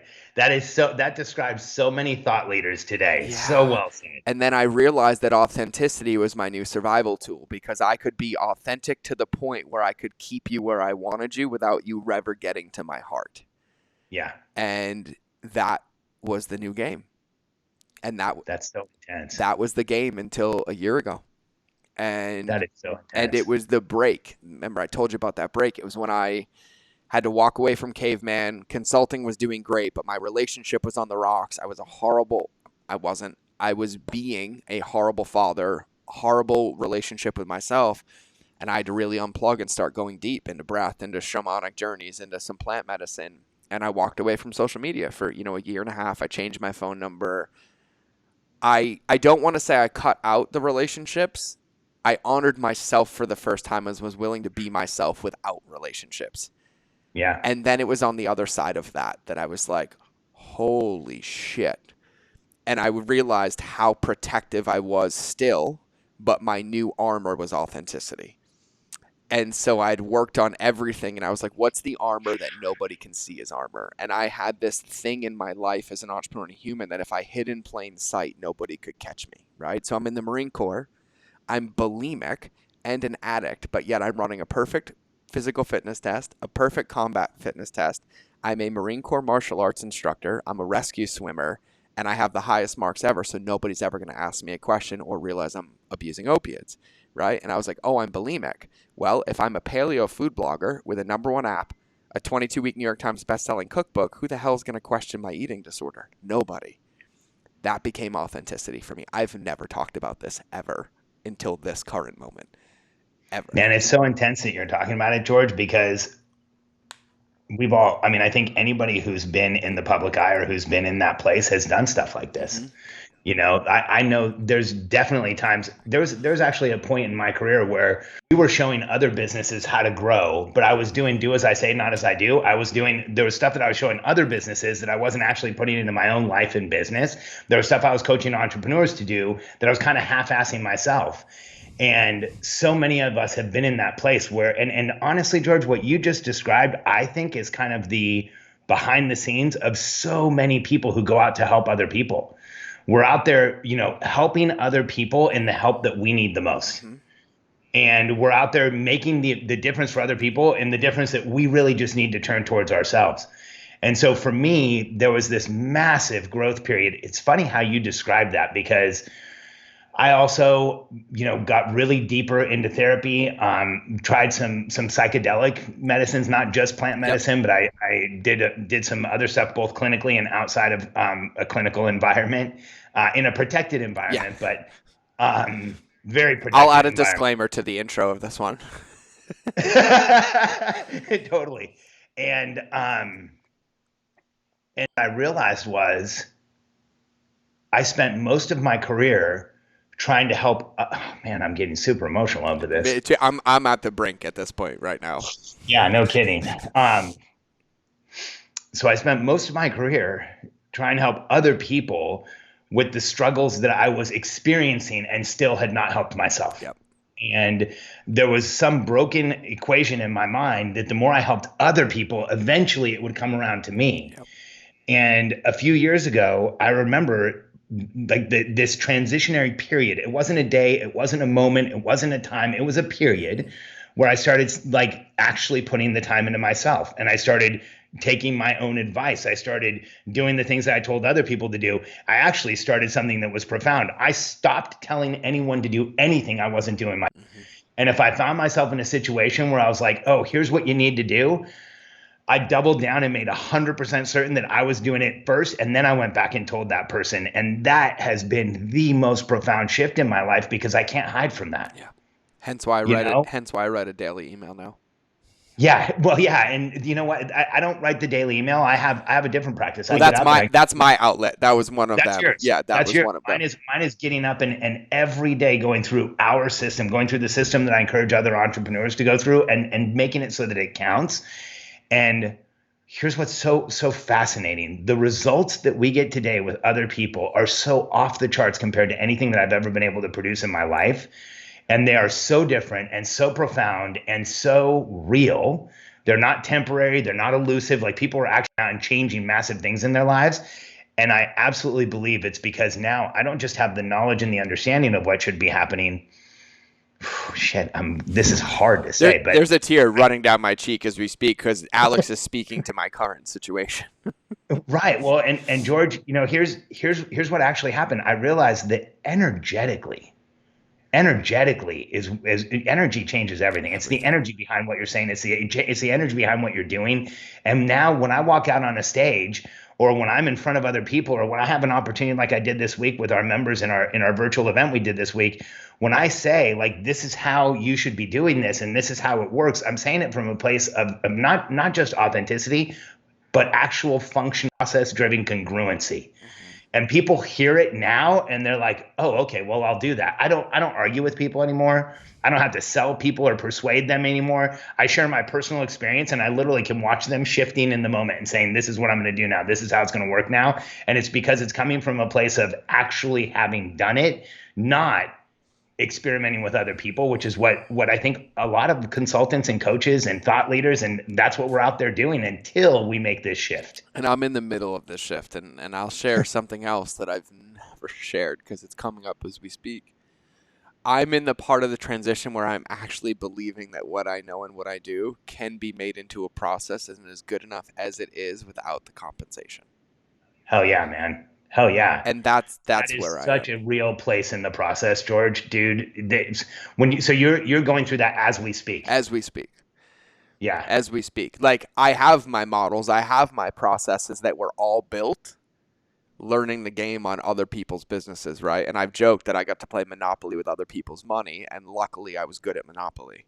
Like, that was the joke that I make. And I mean that. Like, I was so afraid of letting people down that I never lost. But at the same time, I did it at the sacrifice of myself. Yeah, when you just said, I was so afraid of letting people down, all I heard was how much of a sacrifice it is to you. Yeah, it was. Because what that really means is it's at all costs. It was at all. I mean, I'm tearing. It was at all costs. Like, same here. And there's still ramifications from 2-3 years ago that creep in today Yeah. because of how deep those costs were. Yeah. And Oh man, there's ramifications from 20 years ago for me. You know, totally. I'll see or I'll talk to somebody that I knew as my former self or in that life, and they still react to me like I was back then, and I can feel it. I can feel how I was through their reactions, through how they speak to me, through how we just connect. Yeah. And I think to myself, man, how did I survive that? Like, you know, I'm so uncomfortable in the present day interaction that I know was completely driven by me and who I was in the past. And you feel that, and it's like punch every time, Every time. every time. And what it does for me is it drives me to be more committed and more grounded and more in a place where I won't share anything that I'm not doing myself. And you know, I always joke about the person in the room who is always the one that will most freely give advice and is the most enthusiastic about their advice is usually the one who knows the most and has experienced, who knows the least and has experienced the least, because there's no responsibility to the advice they give. Now, given what I've been through and kind of making that shift through focusing on others to make myself happy, then learning that the only way to really do it was focusing on self, then taking that out to others, that has really been the most profound learning experience. It's one of those that it's not like I'm done. I mean, I don't even know if I'm 5% of the way there. I just know that like that realization in itself shifted everything in my world. I tell everybody I'm 4% of the game of 100 at this point. Like that's Right. that's where I am. Right. And That's what it feels like. and to say that though with excitement and humility is powerful as shit. Yeah, no kidding. Because 3 years ago, if you saw that last keynote I gave plenty of advice that worked, but it was not from a place of I'm doing this myself. It's I know this works, but I want you to like me. Then I want you to come back. I want you to say it. And I think it's important that everybody hears this, that there's nothing wrong with that. It's a part of the process. That was my process. Yeah. That was my awareness. And I'm very aware of it now. But it's just like this week I've been meditating a lot on like what I'm getting ready to come into and open up again. And I haven't knee-jerked and opened. I'm getting really clear. And I was like, man, like, no, I really do know this stuff. Like, this is so important. And the value in the simplicity versus the complexity. Yeah. And that's what's really interesting. When you start doing it for yourself, you realize how much you can simplify everything. And you realize how much noise you can suck out of the environment overnight. So yeah, oh man, I did not know that this podcast was going to go in this direction. I think pretty much we've been going for about an hour and 30 minutes. I would say probably 85 of the 90 minutes is stuff I've talked about nowhere else ever in my life. Yeah. And except for the therapist. And that's and you know what, Alex, like my whole thing is like in the best way possible, I want to write permission slips for entrepreneurs to be themselves. Yeah. And there's too much of be a certain way. You have to make it look a certain way. Like my favorite part, like you get into a room and like when you come to one of the masterminds in person, which I can't wait, you know, like my favorite one is someone's like, how are we doing this morning? I'm like, I feel like shit. Like, wait, that's not what I expect. I'm like, no, it's the truth. Yeah. Like, doesn't mean we're not going to have an amazing day, but like I couldn't deal with another circle jerk at another event of like, I'm great. Or like, how's your business? It's amazing. And I was like, oh yeah, is that why you can't pay a credit card bill? Like, no, like, authenticity, awareness, and clarity are really, really what's supposed to be there. And like, I don't believe you're quote unquote one funnel away.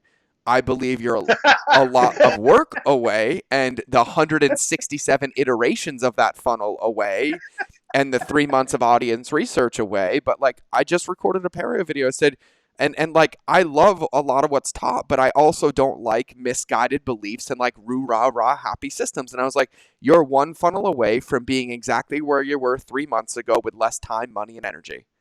And with a funnel. With a funnel. Let's get real. And no, you can't be 1 week ahead of your clients and be authentic and be real. And no, there's a lot of, like, I agree. There's a lot of stuff out there that attitudes and the things that we're taught as mantras are holding us down in so many different cases. Yeah, I went through something the other day because I still love funnel hacking things, quote unquote funnel hacking things. Like, I just want to see how bad people's business really is. I had 11 upsells. 11. And I took every one of them. I was like, let me see how deep this rabbit hole goes. Wow. And then I was like, I can't even email these people. Like, I can't even. I was like, oh man, I just pray for them. Like, I'm just going to pray for them at this point. But I think, Alex, like we talked about this, there's these stages of entrepreneurship. You put them into your billionaire code, which by the way, if you guys aren't familiar, go to charfen.com or I think it's billionairecode.com, right? Yeah, Billionairecode.com, yeah. billionairecode.com. Check this thing out. It's legit, 25 plus years of experience put into an image that you can meditate on for weeks at a time and still not understand everything that's in there, but that's a good thing to unpack. And when I think about that, of like the phases and the stages, I think all of them require us as leaders to write permission slips for people through our actions and through our being, that like it's okay to be a human in this process. Yep. It's okay to have fears, to have emotions. Like I was talking to my team yesterday. Tyler's at the house right now. He's up, and like I was crying about where I want to go, and he's like, what do you want your day to look like when we're doing 10 million a year? Because we're right around where you are as the rebuild of this, right? Like, and my only answer was I want to spend more time with more people in person. That was it. That's all I could come up with. Like, and it filled my heart in the same moment.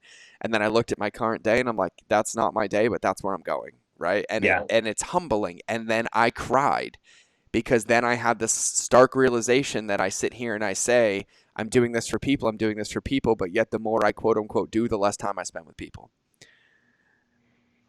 And these levels, Isn't that interesting? It's like you actually have to stop yourself sometime and say, and what you just mentioned is kind of like the perfect day exercise. Yeah. Oh, I did this with Clay. Clay Hebert did this to me at my event in front of everybody. Okay. So Clay did it first from a video on YouTube by Frank Kern. Okay, By the got way, it. it's pretty much the only thing I've ever watched from Frank Kern. Not that I truly dislike him, but I interacted with Frank Kern during his Viking hat wearing, tequila shot taking, I like remember. drink on stage days, and I never was able to get over it because I was actually in person with him back then, Yep. and he was such a challenging presence that I never went back to that well. But the perfect day exercise that he has on YouTube is intense. And 3 or 4 years ago, I started doing it. I started sitting down every 6 months and writing out my perfect day. And you know what's weird, George? If you do that exercise, I'm convinced that it manifests something in your life because you'll end up at that perfect day way faster than you thought you would. Yep. And what's interesting is you're not asking for enough. Yeah. Oh, The 1,000%. first time, I mean, I remember doing it, and then about 6 months later going, I wonder what that thing said. I'm going to pull it out. I hadn't looked at it, hadn't really planned anything around it, didn't create process around it, but somehow I had created that day. And I looked at my calendar, and I'm like, wow, I'm getting up and I'm hanging out with my kids. I've got calls that I want to be on. I'm doing podcasts. This is not my perfect day, but it's 6 months ago. Yeah. It's exactly what I said I wanted to do, and I've got time with my wife. Okay, now it's time to demand more from the universe. Like, what am I going to write on this perfect day? And I've continued to do that over and over and over again. And it's interesting. I think as entrepreneurs, we spend so much time in the future that if we will just clarify one day, it becomes so much easier to see what you really want. 1,000%. Jim, our buddy Jim Quick, talks about, right? Like he always says, if you fight for your limitations, you get to keep them, right? But what he always talks about on the other side is like we're programming the supercomputer that runs our day. Yeah. And the moment you look at it and you give it a program, somehow magically it quote unquote manifests in your life, Yeah, right? exactly. I.e., you just programmed the thing to get it done. Yeah, Clay came to one of our events and he had me do the perfect calendar exercise in front of my entire room. And so my perfect day, week, month, and year. And holy moly, I didn't even like hard implement it after, even though I broke my word to him and I promised him I would, but I owned that. How much of it is true at this current day? And now what's funny is I can tell I'm due for a new one because there's been a point for the last couple of days where I'm like, I'm done, quote unquote, with what I have to get done, but I felt lost. And I was like, oh, what's missing? There's something missing in my tank. Is it me time? Is it family time? Is it reflective time? But I think what you're talking about is so imperative. It's like, you remember when, before we had Google Maps and Apple Maps and everything, right? Like you would either use a physical map or if you had the internet, you would print out MapQuest, right? But no matter. Or, you'd have a Thompson's guide or MapQuest. Exactly. But no matter what, no point did we memorize all 37 steps. We looked at it, we took the first 3, 4, then we came back and we measured what worked, what didn't work. Did I make the right time, right turn? Am I on track? And then we audited it again. And I think in entrepreneurship, that's a lost art of coming back in and checking in, right? Acknowledging progress, seeing where we've come from. Like you just said, plugging into the moment, right? Which is why we talk so much about breath work and cold therapy and everything else. Like it's Yeah, a because at 32 degrees, you are in the moment, I will baby. tell you right now, like everyone's like, man, I was like, let me be clear. I fucking hate the cold. I hate it. I am a snowflake that wants a heater. And I was like, but what I love is after the 90 seconds where I want to quit at every ounce of my body, being and soul, then I now have the ability to sit through it. And then the fact that if I do anything except breathe, I freeze. And I hate being cold so much that I breathe to stay present. And it is the most tightest container of forced meditation in my life. Yeah. That's why I do it. And everyone's like, oh, yeah. I'm like, yeah, because I'm stubborn. You can knock, like, someone can get punched in the face by Mike Tyson once and learn the lesson. Like, I'm going to have to be comatose and missing every teeth based on my life experiences. And I was like, cold therapy, it does it in literally 3 seconds. And yeah, what most people don't understand is that cold therapy it's a meditation. That's it. It's a meditation. Yeah. You know, for those of us, whenever somebody says, "Oh, well, I can't meditate," I got a secret for you. Yeah. And then when they're done, they're like, hey, you know what? I am really good at that meditation. I'll do it tomorrow. Don't worry. I don't need to come over and get in your ice bath. I'm pretty sure I can meditate without that. Yeah. And I think, Alex, like I think about these things, and there's so many things that, like, just even in this conversation already are a testament to what you do and how you do it. Right. But they're wrapped. And I invite everybody to listen to this again and really take the time to listen to it with a piece of paper and a notepad and write down whatever comes to you, because there are so many undertows to everything that's here that quote unquote might not have pretty wrapping paper, but the undertows are here and they're solid. And one of the things that you talk about, right, and you've said this quite a few times, you're like, we as entrepreneurs, will you give me your famous quote about how we like to go out into the future again? So entrepreneurs are that small percentage of the population that goes out into the future, creates a new reality, comes back to the present, and demands it becomes real and puts up with whatever we need to in order to make that happen. I love that. So that part I love, and that's the destination we're going. And this is what I challenge people. And I say this, I sound like a broken record. I hope I'm annoying the shit out of you at this point for anybody who's heard this more than 7 times. You plug that destination into Google Maps, that's amazing. But if you hit go without a starting line, it can't go anywhere. Yeah. And Alex has said this probably 10 times already. You have to plug into the moment, agnostic of fault, blame, guilt, or shame, to see where you are, to know how to put that first waypoint in. No doubt. That. And what I will say as entrepreneurs, as business owners, as leaders, what prevented me for most of my life from getting into that spot was holding on to fault, blame, guilt, or shame. Yeah, it was ego. Ego, all day. The protection of the ego. It was all ego. All day.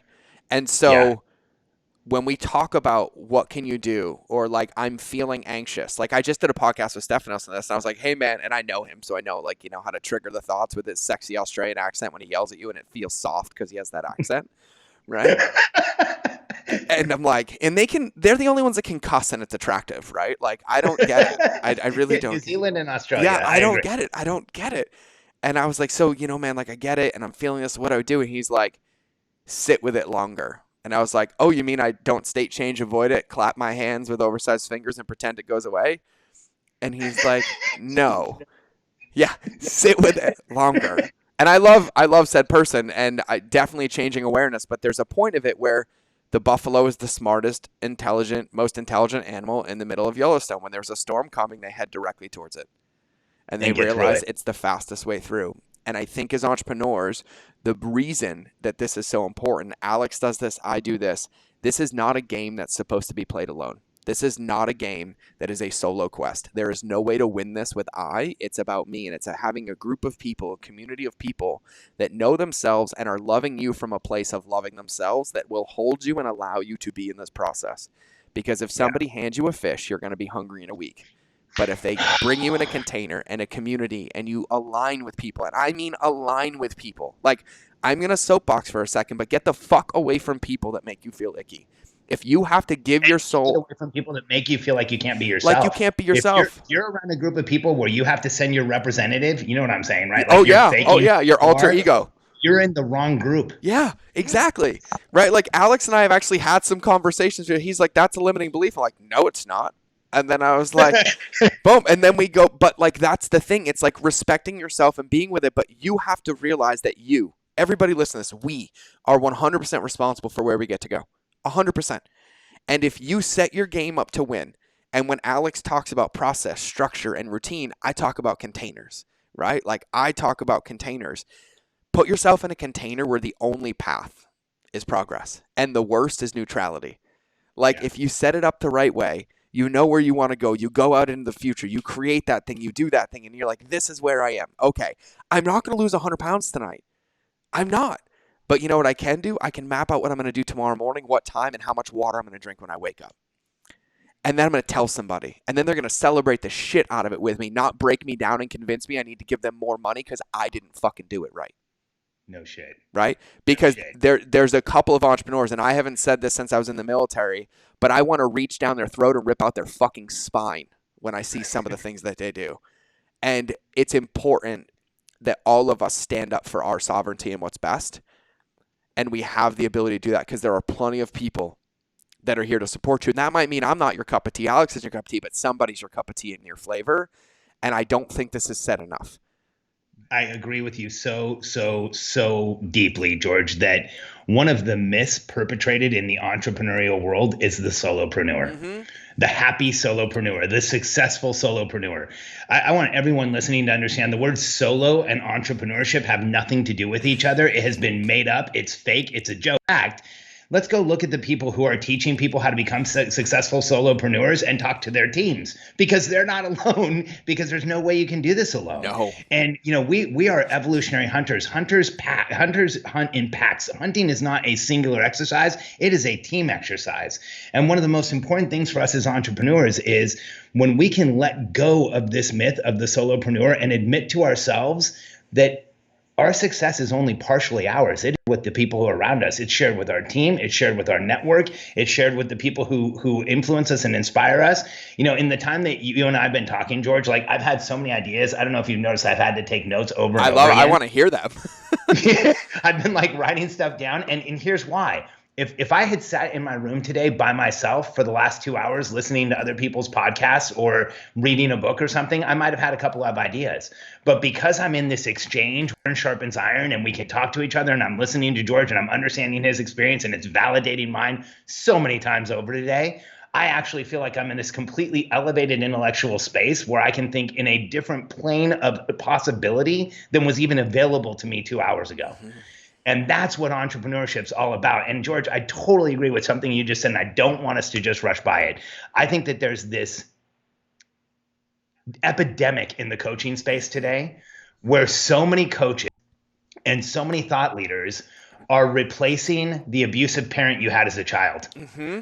or replacing the abusive energy that you had as a child. And so many thought leaders today literally present as an abusive human being, the way that they even go up on stage and talk. Mm-hmm. There's a lot of people that when they get on stage or when I'm at an event and they're speaking, I literally have to leave the room because I start feeling the violence behind what they're saying. I start feeling the apprehension behind what they're saying. And then I start seeing all the people who have existed in that energy start leaning in and like accepting it once again in their lives. And that is not necessary. If there's somebody who's helping you that invalidates you, they are not helping you. If there's somebody who you are paying money to, but they're making you feel less than what you are, that is not a healthy relationship. And if there's a coaching or consulting relationship that you are in where you don't feel like you're in momentum and you're moving forward and you're getting what you need, and there is any blame or shame being put back on you, that is a coach or consultant that doesn't have a clue what they're doing. And I say those things, you notice I'm not hedging like if you do this or if you do that or any of those things, because the reality is if you come into our program, even if it doesn't work out for you, we're not going to send you away in pain.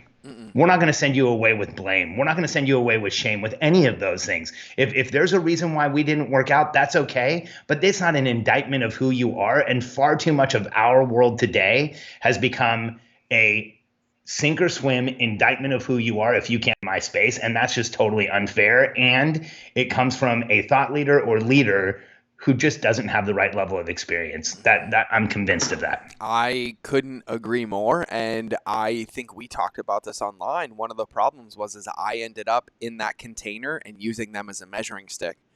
And it wasn't until I pulled my ripcord and said, you know what? I don't belong here and I'd rather be alone on the outside in the fringe with the people that matter than playing this game and getting into how much do we charge for masterminds and like how much can we make for delivering the least amount and how many times can we get them to pay without coming. Like I can't. I just couldn't do it anymore. And there's well, and really, what psychological addiction can we set up so that the people around us continue to see us as the only path for their success? Which, by the way, I don't want that as an entrepreneur. No. I don't want that responsibility. I don't even want that feeling in my life. That's not a feeling of validation. Nope. That's a feeling of integration. They have a 12-step program for that. It's called CODA, Codependence Anonymous. Codependence Anonymous. Yep. And it's a very, very real thing. If you at any moment are like, I can't do this without said mentor, they've already ruined the entire game. You now are predicated on feeding your family and thinking and advocating your thinking, your sovereignty, and your success to their ego. Yeah. That is not the way to be. And like, you know, there's this amazing thing with sayings, right? There's probably a reason they've been along this fucking long. If you teach a man to fish, first hand him a fish, right? Like, and I say this all the time, like Alex and I talked about this separately. We think about e-commerce, we think about consulting, we think about coaching. Alex does this too. What's the danger in giving somebody a win up front? They get to taste how amazing the fish they made was and they come want more. Instead, most of the industry is spent starving people and then promising to give you food later and give you food later. And all they do is move the fucking finish line over and over and over. Another product that ends in $9.97 that's going to give you the thing that was promised in the first one. Yeah. I just need a new number. I think I'm going to do like 22.5 or something. Like, I don't know. Like, I just want to pick a number. From now on, everything we sell is $9.80.50. Yeah. And here's the thing. I'm going to say this, and I couldn't have said this a year ago. I was living with some fragile beliefs in what I did. And I think if you've listened to this, you probably understood that it was because I wanted to do it for everybody else because I wanted them to like me and wanted them to have success, but I didn't really believe in myself. And I'm not there anymore, right? And so I never pressured anybody to join my mastermind or do my consulting. I just promised them that they would get a return no matter what. And I took a lot of the wrong clients. But I always delivered the result because I sacrificed myself. But here's the thing. If you have anybody in your life, anybody you're coaching, anybody you're consulting, anybody you want to learn from, and their first answer is, I'll give it to you when you pay, you better run the fuck away. Yep. And don't be afraid to do an audit because something happened a month and a half ago or so that got Alex and I reconnected. And I think it's really important to talk about. And Alex was the first person who nailed this on my post the other day. I said, what's the thing if you pay attention to guarantees the fastest success, and if you ignore guarantees the fastest failure? And it's integrity. Easy. Yeah. And it's integrity, right? And all the other answers I got were amazing. I was like, oh my God, all of these apply. I'm going to have to do like 85 posts around this, right? But there's this culture that's perpetuated, and I'm going to say this because I struggled with this. There was a point in my career as a coach and a consultant that I believed that if I gave somebody else credit for what I was teaching, that it would devalue me. And that was my ego. And then this beautiful thing happened. I started giving people credit and I could teach 85 more things and my value skyrocketed through the roof. Yeah. And then I wasn't just the muse. I was the guy who studied and learned and introduced and helped, and people achieved a lot more results because my ego wasn't involved. And I want to say this because I was talking to Alex about this privately, and Alex was just ripped off by Dan Locke, which isn't the first time Dan's ripped anybody off. Right? Just use Google. It's an amazing tool to see how many times. Might be a business model. It might be. It really, really might be. I think it might be. But what I think is interesting, and I'm saying this because it's not a conversation that's had enough, and Alex and I were talking offline, there's two sides of it. Number one is people need to be held accountable, but number two, we all have to advocate for ourselves and for the responsibility that comes with only accepting the things that are here, because supporting it, buying it, or doing nothing is complicit, and also not calling it out and allowing it to continue is complicit. And I think it's a really, really important thing, because no matter who you are, what you're investing in, who you're doing business with, who you're doing life with, at the end of the day, all you have is the integrity. And if people aren't being shining pillars and examples, or at least saying, I realize I'm not as shiny as I want to be, but I'm doing the work with you, then it should be an immediate cause for a red flag. And you have the ability to be like, you know what? I need to trust myself. I'm not going to sacrifice myself. I'm not going to bow my morals or tilt my compass so I can say just this one time, because that is not a part of having process, structure, and routine that will get you to your success. No question. I think that in our industry, and one of the things that too few of us talk about is that there's this complicit nature in allowing what happens. There's like this almost consistent, like people borrowing from each other and taking from each other and turning the other cheek and like not looking at it, not calling out, not saying anything that big a deal. But the reality is over time, it really is a big deal. And it's gotten to the point where we're in an industry where influence trumps possibility, like Trump's responsibility and experience. Yep. And likes and followers looks more important than actual customer results and what you've done in your career. And I think that, there's this dynamic right now where far too many consumers are being taken advantage of in the way that you and I talked about, where they're signing up for help from someone who has only gone as far as to learn how to sell the result, not create it. Yep. And there's so much of that out there right now that, I kind of see it as kind of a submission of mine now to say, not only am I going to do what I'm doing, but I'm only going to help people who are actually doing it in a real way. Only going to work with those people who are actually getting real results. And if somebody comes in, looking for just the accolade and the attention and the marketing result, but they're not actually providing it on the back end, they just don't fit in our membership. Yep. They really don't. And you know what's interesting, George? In the groups that we run now, in our membership groups, we've had a couple people come in and we kind of feel suspect of them, and almost just as quickly, there's a reason why they drop out or leave or can't be there anymore.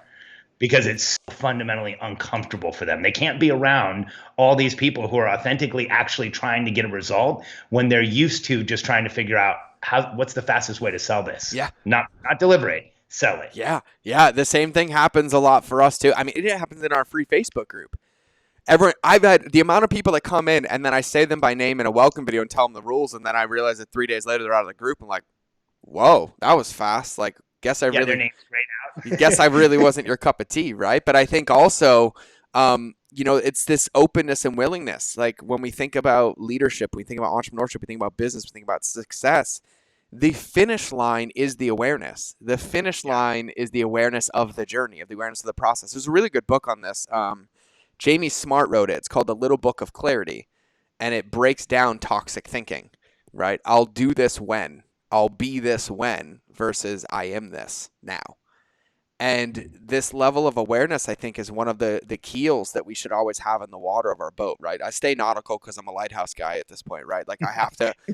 I love your commitment to the metaphor. I literally am committed for life at this point. It's getting tattooed on my leg. It's not going anywhere. It's permanent. It's not leaving, right? Like it's in. So everything is nautical at this point. But I think for entrepreneurs and business owners and leaders, what our job is to be aware, and to be aware that it's never the wrapping paper that we're coming up against, right? It might be email today. It might be social media marketing. It might be systems. It might be processes. It might be culture.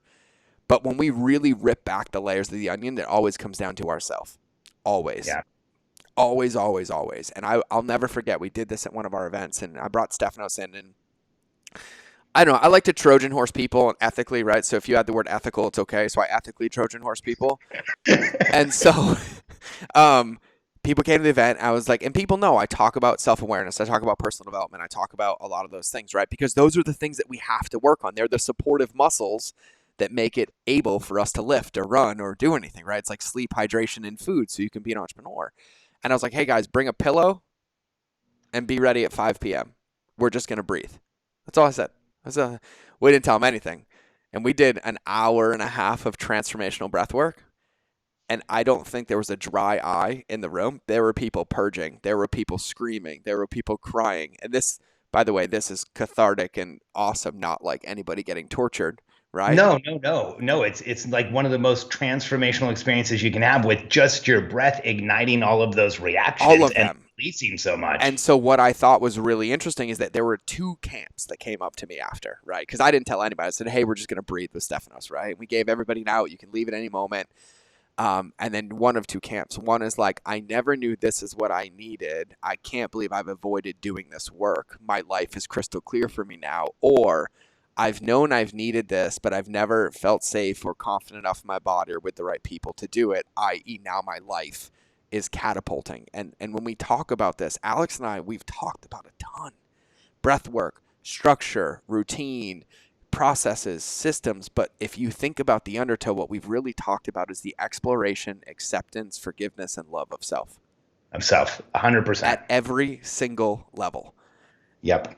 And if you pick a mentor, one that, isn't involved in some crazy stuff in the world right now, but one that like is a mentor and worth pursuing, you will find this exploration of self. Yeah. This commitment to self. And I think it's probably the biggest quote unquote, air quote, secret to success is this exploration of self, and then having the people around you that allow you to get there, that support you in being there. And the one distinction that I will make is that you need to be around people that hold you to your greatness, not support your mediocrity. Yeah. And that's a big, big, big thing for me.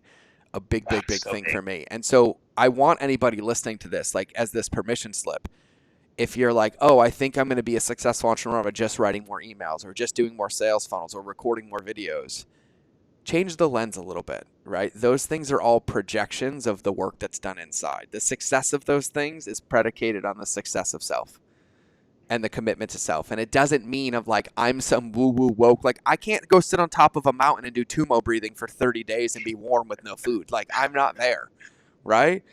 But I can have that intention and that integrity in myself to get there. And so I don't know. I would love your thoughts on that, Alex, because you're somebody that, like, since you've come into my life again, you're a breath. I mean, by the way, and the validation is back and forth. Like, I'm going to bawl after this when I go on my walk even some more. I'm like, yep, got it. I know who's in my corner. We're friends. I got it. We're here. We're aware. We're doing the same things. But you've embodied this at a different level. From the moment I've known you, even when you're giving EPTTR, you're like, your water challenge, right? Drink more, right? And then, like, it's funny to go from the kid who was afraid to walk in the world to now I tell everybody to chug water, wear blue light blockers, and wear Vibram 5 fingers, right? Like, what a big shift in confidence that you had at that point. No doubt. But, like, what are some of the things, like, people listening right now, like, people watching this, listening to this, like, there's this part that could feel daunting or overwhelming or, like, I'm stuck. Like, what do I do? Like, how do you go about breaking down, knowing where we want to go and what do I do today? Like, what do I do in this moment? Where do I go? How do I start? Like, how do I get into that momentum that you speak so highly of? George, I think that as entrepreneurs, for the first long period of our lives, we pursue success in order to validate ourselves so that we'll feel better. Yeah. Oh. And I think that there's this realization you get to where you realize that through validating yourself, you actually create success. Because I've created success on paper and I've created success financially. I remember we were the 21st fastest growing company in the United States. That's like one of and 4 years after bankruptcy. So Katie and I went from the lowest low to being the 21st fastest growing company in the United States. And I don't share this. I don't think I've even shared this with people, but the day that we were at the Inc. 500 event, I was in a arbitration for somebody who had like stolen our stuff. And I didn't have the right people on my team. I didn't have enough help. I wasn't delegating. I was holding on to everything. I was growing this massive, like very successful business, better than I ever have in the past, but still in a place where I was like holding on to, doing everything myself, and pursuing the success as a way to validate who I was. And today, when I look at it, it's how do I improve myself? How do I get more in touch with myself? And then that creates my success. So I think if you're at the beginning of this journey, it's funny that you brought up water so many times, George. The reason I created the water challenge is because I look at it as water. I always joke with people, water is a gateway drug to success, but you know what it really is? Water is a gateway drug to awareness. That's all it is. Yes. It really is. When you hydrate, when you sit down, when you consciously hydrate, you know what happens? You come right into the moment. You feel it. You understand it. You know that it's there. You can't be absent-mindedly hydrating. You can't hyperhydrate, drink a whole bunch of water, absent-minded, you'll choke on it. You'll gag. You actually have to be present. Yep. And so for me, I think if you're in the place where you haven't really explored anything that George and I have talked about, if this is brand new to you, one of the entrepreneurial instincts is, okay, I want to do this all at once and right away. So I'm going to go make a list of everything that George and Alex said. And by Monday, I'm going to have appointments for all of it and I'm going to do everything. And, here would be my suggestion. Start hydrating like crazy. Focus on it. Just focus on hydrating for the next 2 weeks. Go to getthirstynow.com and take our 10-day natural thirst challenge. And for 10 days, follow the directions and do nothing but drink water and see how you feel about not the world in general, not your business, not everything else. See how you feel about yourself at the end of 10 days. George, one of the most profound messages I ever got from somebody after doing the 10-day natural thirst challenge was from this woman who said, by the third day of drinking water, I wanted to stop because I was having realizations about my childhood and what I had been through when I was younger. And I didn't realize everything that was going on. And she said, but I didn't stop. And by the fifth day, I started having more oh God, I'm getting a little choked. I'm talking about this because we're talking about water. She's like, and by the fifth day, I was having even more realizations. By the seventh day, I made an appointment with a therapist. Before I was done with the challenge, I was in my first therapy appointment and I was exploring and talking about things that I didn't really understand existed. And this is what her words. I think I had been dehydrated so long, so I didn't have to face it. And it's that little step in a direction. You know, I think there's definitely a lot to be said for the school of thought of taking massive action all at once and right away. But I've redefined action in my life. Massive action doesn't mean sitting down and making an unbeatable to-do list that I'm never going to be able to accomplish and then using it as a whipping stick to tell myself I'm not good enough in yet a different way. What massive action means now in my life is committing to one modality, one thing, and making it really work for the time frame that I've committed to. Like one of the things that I'm going to start doing is I'm actually building the same ice chest system that George has because he sent me all the information. And instead of doing cold showers, I'm going to start doing the cold plunges. But I'm not going to add 25 different things at that point. I'm going to do cold plunges every day, probably for 30 to 90 days, and explore what does that do for me? How does that open things up? So, you know, if you're just starting out on this, I'm going to give you advice that I think is counterintuitive to most of the advice in the world today. Pick one thing and go slow and explore it and understand it. And for me, the two best places to start are either a breathwork practice or hydration. And hydration's the easiest one to pick up and do right now. Mm-hmm. Yeah, imagine this, by the way, I would get emotional too, but you know, the thing that raises awareness is also what 87% of our body's made up of and gives us life, and we die without it. And exactly. Yeah, interesting what happens when you actually love yourself through water. And by the way, for anybody who's doubting this, I drink a gallon a day minimum. I get super aware about every 17 minutes when I'm about to get a UTI, and I wake up really quickly when I got to go to the bathroom. But it's really interesting, like those little pattern interrupts of like how intentional that is. And when you say one thing, Alex, I want everybody to hear this, because when you look at everything that you do in your life, in your day, and where you go, if you take that intentionality into one area, that rises across. It's osmosis across the board. Awareness isn't a compartment. It's not a thing. It's like when you have awareness and you have that intentionality, it applies everywhere. You're going to start to realize there's distinctions in your day. You're going to start to realize the food that you're putting in your mouth, how you're responding to emails, how your body is feeling when that text message comes in. Like, there was a point in my life as an entrepreneur last year that I made a rule that nobody could send me audio messages because I couldn't handle the feeling from the moment I got a message to hearing what was in the message. So I told them they had to text me. I would go 6, 7, 8 days without listening to those messages because I was making up all this stuff because I was in my head and disconnected from the present. And I probably sound psycho saying that, but that was a true thing for me. Like, I don't think you sound psycho at all. In fact, if anybody's listening is willing to actually explore their own feelings, there's been times in my life where every message was an indictment that I was waiting to open. Like I had already created the story of what the indictment was. Yeah. It's funny that you used the word Trojan horse earlier, George, because I often share with people my Trojan horse is water. Yeah. Yeah. Well, it's water because it's innocent. Yeah, it totally. Well, and it's not threatening. When I was at Caveman, somebody asked me, like, looking back, because reflection's like awesome, right? Hindsight. And they're like, so why did you always post desserts? And I was like, because paleo desserts were a gateway drug for me to get to their soul. And they're like, what? And I was like, I don't care if you ate banana bread or the ribs or the cinnamon rolls, but no matter where I got you, all I was going to talk about was self-love, is because that's what I needed. And I was like, but if I was on the front, I'm like, I'm going to teach you to love yourself, so come eat my banana bread. Nobody was coming in. But I was like, come eat my banana bread and realize why you keep turning to desserts instead of eating healthy food your body needs. And it was I love It that. was one of those things, and now it's marketing, right? It's like customer journey. It's the value of marketing. Like, I mean, Alex and I jammed on customer journey for hours, and I have like 8 more hours of thoughts for him and Katie. I'm just trying not to drown them so they can survive through me.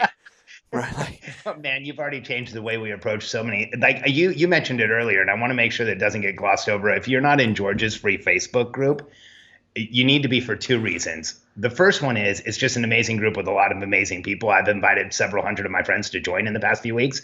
But in addition to that, follow the process. Just watch the mastery with with you're brought into the group, how it feels, the emotions that it triggers. Like, holy crap! I mean, I'm in this free Facebook group with George, and there's multiple times exponentially more benefit than a lot of stuff that I paid for. Actually, exponentially more benefit than a lot of stuff that I paid thousands of dollars for in the free group. Just if you watch the process and pick up on how things are being done in there. I just want everyone to join us in there. It's intense. yeah, I appreciate it. And it really, really is. And like, that's the thing, right? And it's tier one thing to validate that point. Like, I have so many coachable moments of this that, like, Alex has solidified himself as a mentor in my life just from this conversation that I'm going to go put into practice, right? That's what friendship does. That's what it does. But Alex said one thing, right? Here's what happened. I ran away from social media, and not ran away, like, I very intentionally ran away. I was like, I'm out. I'm out. Deleted, gone, I'm off, I'm not coming back. And there got to a point where my wife said, hey, I think it's time. And I think what she really meant is, you're talking too much at home, and I need you to have an outlet so our marriage can work, right? Like, that's how I synthesized and summarized what was said. And I looked at it and I was like, okay, cool. And I was like, I don't want to be everywhere. I just want to be in a Facebook group. That's it. And that was it. And I started the Facebook group again. And I was dark off social media for 2 years.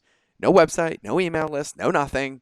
Started a Facebook group, and in like 3 months had like 1,600 people. And everyone's like, I'm getting results. I'm like, because that's my one thing. Like, that's where I'm going to focus my time. Like, that's where I want to water my plants. Like, and the in-doc process in that group has changed probably 17 times. Same concept, same after state, but looking at, oh, that worked. Oh, that didn't work. Like, oh, let's tweak it. Let's break it down. Let's go. And seeing the levers of, like, really, what does it take to move the needle, to create connection, to create commitment, and to teach people how to fish? But it's only because I look at that one thing.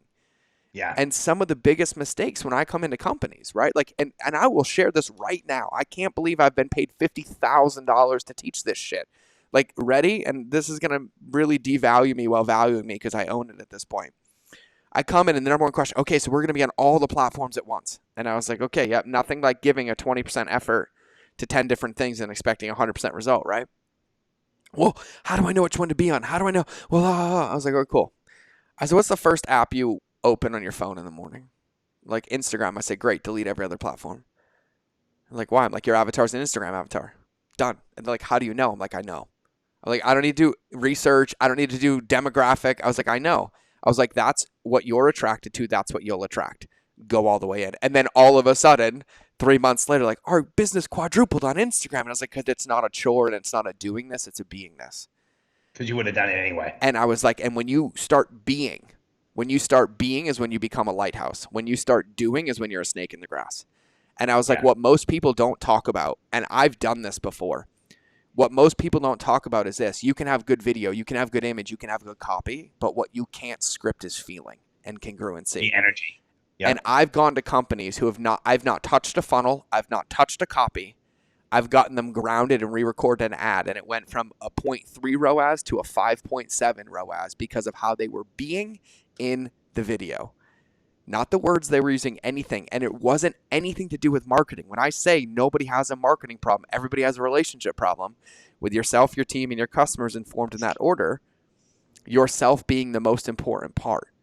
So when we say this and you pick that one thing, what I'm inviting you to do, because that is sage advice, muse level advice from the billionaire entrepreneurial type master of self-awareness over here, Alex, it's that whatever you do in that time, when you look at your water consumption, authentically look at why you're doing it, what's coming up, and what you can learn. What's working, what's not working. How are you feeling? What are those feelings? And do everything in your power to be as congruently yourself as possible.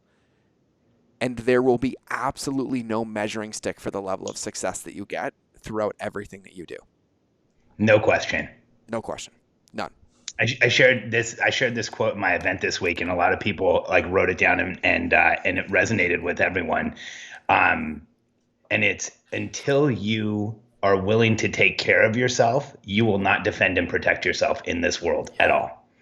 And if you haven't been getting what you want out of the world, if you don't have the success you want, the business you want, the relationships you want, you aren't taking care of yourself in a way that will produce those things.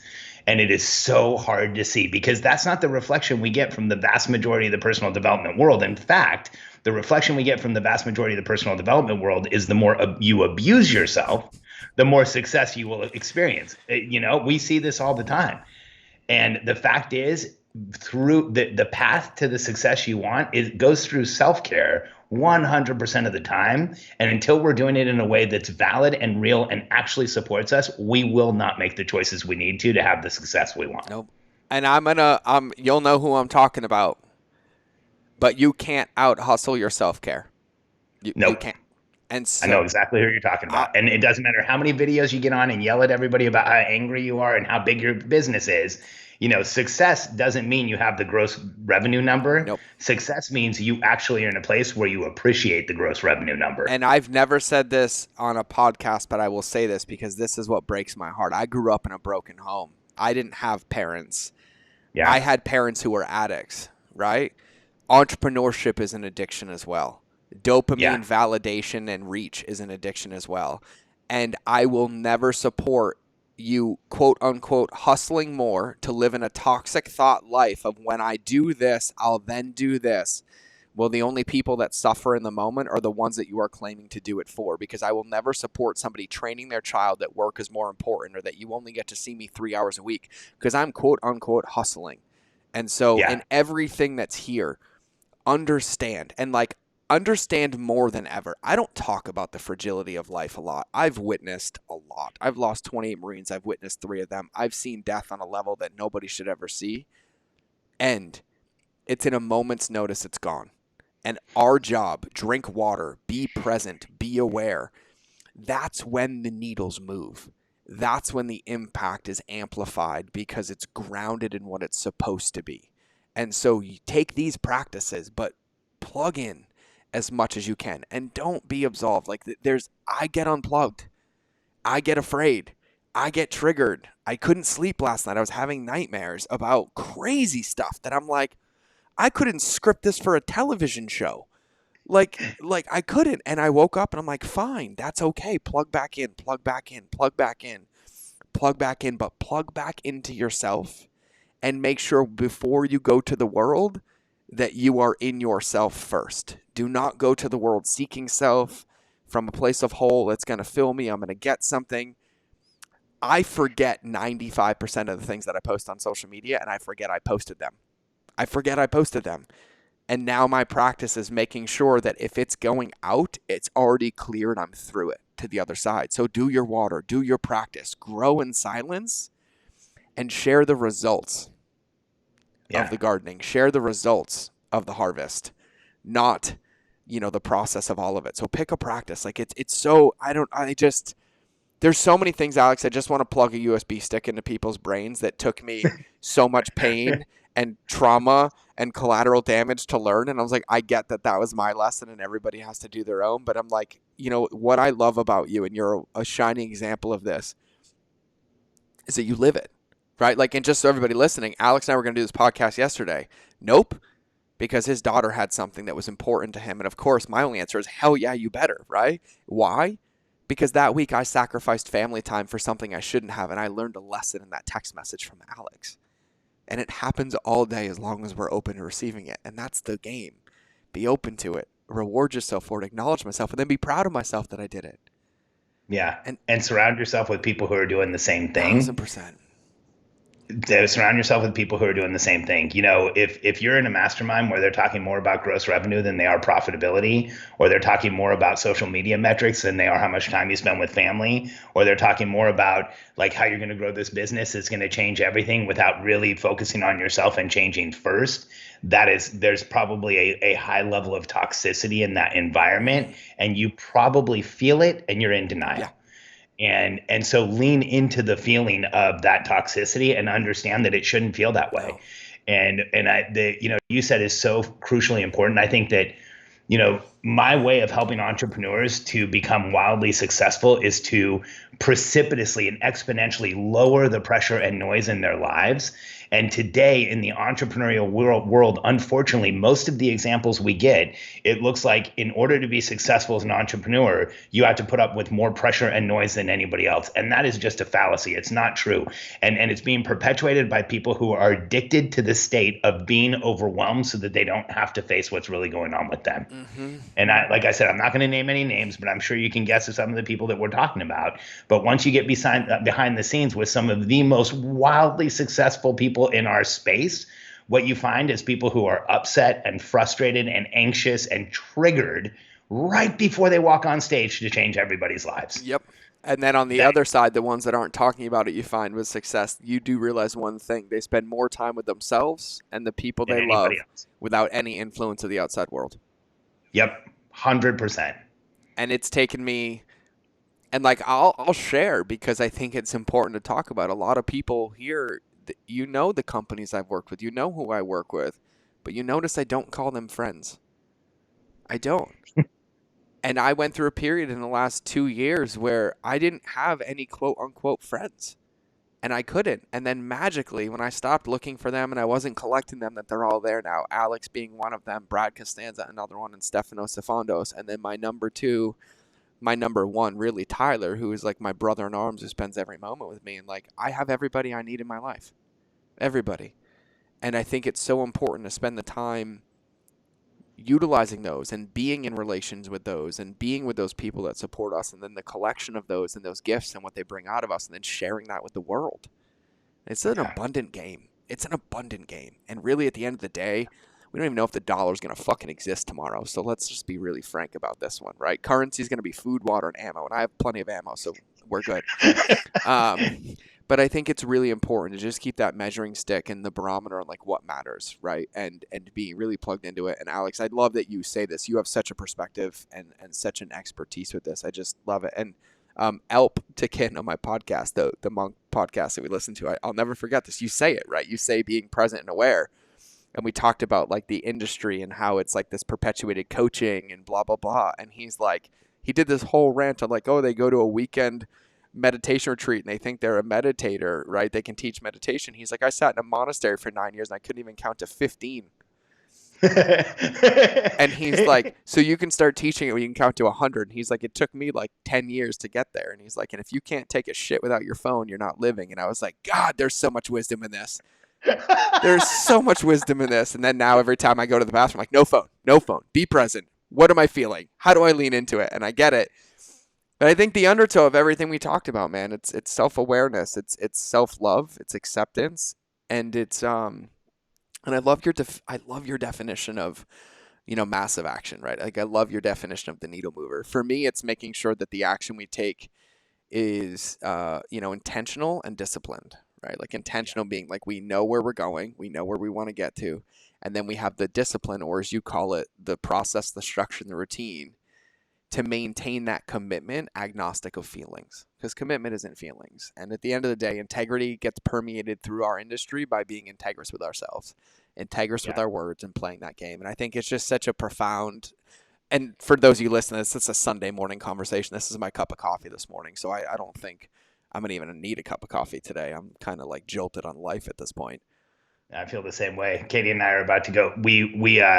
We set up an appointment to get IVs today because we had an event this week and we were pretty drained. And Smart. like my normal process of going to the IV place is I like pick a podcast or something to listen to. And as we're talking, I'm like, I looked over and I'm like, okay, that's the notebook, that's the pen. I'm just gonna go write. Yeah. Because there's so much that has come out of this conversation. I agree. Like I don't need coffee or any other stimulant right now. I want to go process what we've talked about, George, because I think, the reality is so many of us are running away from who we are and trying to create this environment where we're going to discover what we've really been trying to be. And the fact is, if you stop and reverse that and start focusing on who you are and discover who you really want to be, the environment will build itself. Yeah. And like you said, I feel very much the same way. You know, the fact that you and I have reconnected at such a deep and validating level, it's like this just dropped in my lap when I needed it. This relationship just showed up when it was necessary.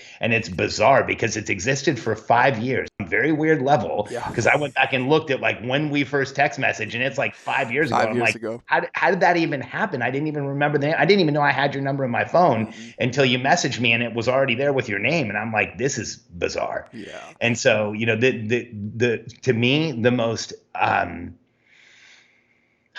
most opportune times come from focusing on myself, and the right things just show up. Yeah. And so, yeah, everything appears when it's supposed to, right? Like the teacher appears when the student is ready. And like, I feel the same way. I really, really do. And you guys thought Zuckerberg was creepy. I got myself an Alex's phone 5 years ago. That's creepy. Yeah, buddy. That's how you really knew I was using that therapy and NLP with no feeling to get my way back then, right? That's a walking testament right there. His response was like, I don't put any of my phone. How'd you get here? And I was like, man, I don't think you'd be proud of the person that you met, but I was really good back then. Really, really good. But it's amazing. It's amazing. Alex, I actually couldn't have wished for a better morning recording and conversation. This has been a gift to me, and for everybody listening, I hope so as well. I just want to ask, like, I broke every structure of this. I'm just going to do every podcast like this at this point. I want to make sure everybody knows where to find you. So first, it's Alex Charfen, CHARFEN. You have Charfen.com. Then you have the Billionaire Code, and then the Water Challenge. And listen, let me be really direct. Go do the Water Challenge. I'm going to come hunt you down and kick you in the shins with love. I promise. Right? just enough to get you going, because I don't think there's any way to lose by loving yourself. There's no way to lose that. And so play with it. Try it. Go to Get Thirsty Now. Anywhere else where you want people to find you? You still doing the podcast too? I am. The podcast. So in fact, George, we just had a huge month in the podcast. We got up to like 70,000 downloads, I think, or 60 something thousand downloads. And we just found out that out of all 800,000 podcasts worldwide, we're in the top 1,000. Nice. So if you go to momentumpodcast.com, we're on every major platform. But I didn't realize. So I just found out that Chartable gives those numbers. I didn't realize we were like that. I think I'm like number 3 in Sweden. We definitely. I show up on the business list for the Philippines all the time. But there's been several weeks where we've been top 200 in the United States for entrepreneurship and business. So momentumpodcast.com, short episodes, all with one solution. Great place to get more info. I love it. I love it. Alex, I would love to end with your sage wisdom, your sage advice. Any closing words for anybody you want to leave people with? They got a day, a week, a month ahead of them, and what's that thing that rings true? Stick their keel deep in the water. I would love to hear your thoughts. You know, I think for anyone listening, we've talked about a lot today, but there's one thing that I want you to understand. If you're listening to mine and George's podcast, that analogy that I gave earlier of the evolutionary hunter has existed throughout the entire course of humanity. If you look at the great hunters throughout history, and you know, anyone who you remember, anyone who matters to be remembered was just like us. You know, Einstein was so different. He didn't speak until he was 4 years old. He failed algebra. You know, Edison was like one of the weirdest people on the face of the planet. He proposed to his wife in Morse code by tapping on her arm, and she didn't speak Morse code. She didn't even understand it. He was upset that she didn't give him an answer.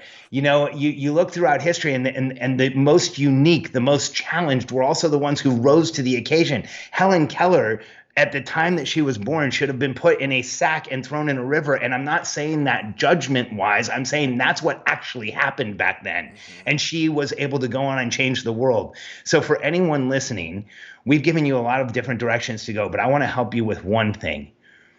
If you feel like you can do something, if you're showing up to a podcast like this, if you have the motivation to be different, to go out and change the world, to make something happen, everyone who you remember, everyone who matters to be remembered is just like us. And that doesn't mean that you're similar. That means that you are part of our tribe. And we are the most important tribe in history, because evolutionary hunters are the people who get up every day, Go create a new reality, challenge the status quo, and demand this world become a better place. So don't ever forget that you are one of us, and that is your birthright. That is who you are. And if your mind is pregnant with the question, can I do this? The answer is always yes. Well, now your mind is pregnant, and this has been the Mind of George show. This is why I don't read scripted intros, because there's no way I could have ever captured this 2 hours and 20 minutes of Alex's brilliance and gift to the world. And the way that you just said your mind is pregnant will blow my mind for the rest of today. I will be stealing that and giving you credit, which means I'm borrowing it and bringing it back. Alex, there's no better way to end that, and that gave me goosebumps. Especially the part where you said it was our birthright. And I think that that is the best gift that we could have as entrepreneurs, is to accept our sovereignty and realize that we don't get to become the difference. We are the difference. And that's what we get to remember as we go throughout our day. So everybody listening to this, please make sure you subscribe to the show. Please do yourself a favor and go subscribe to the show that's better than mine. It's a little bit more structured, but I'll get there. It's the Momentum Podcast. And I'm saying that jovially. I love my show. I think it's absolutely amazing. Leave a review, and we will, guys, see you in the next episode. So remember that no matter what you do, no matter where you are, that relationships will always beat algorithms. Thanks for being here, Alex. Love you, brother. Thank you. You.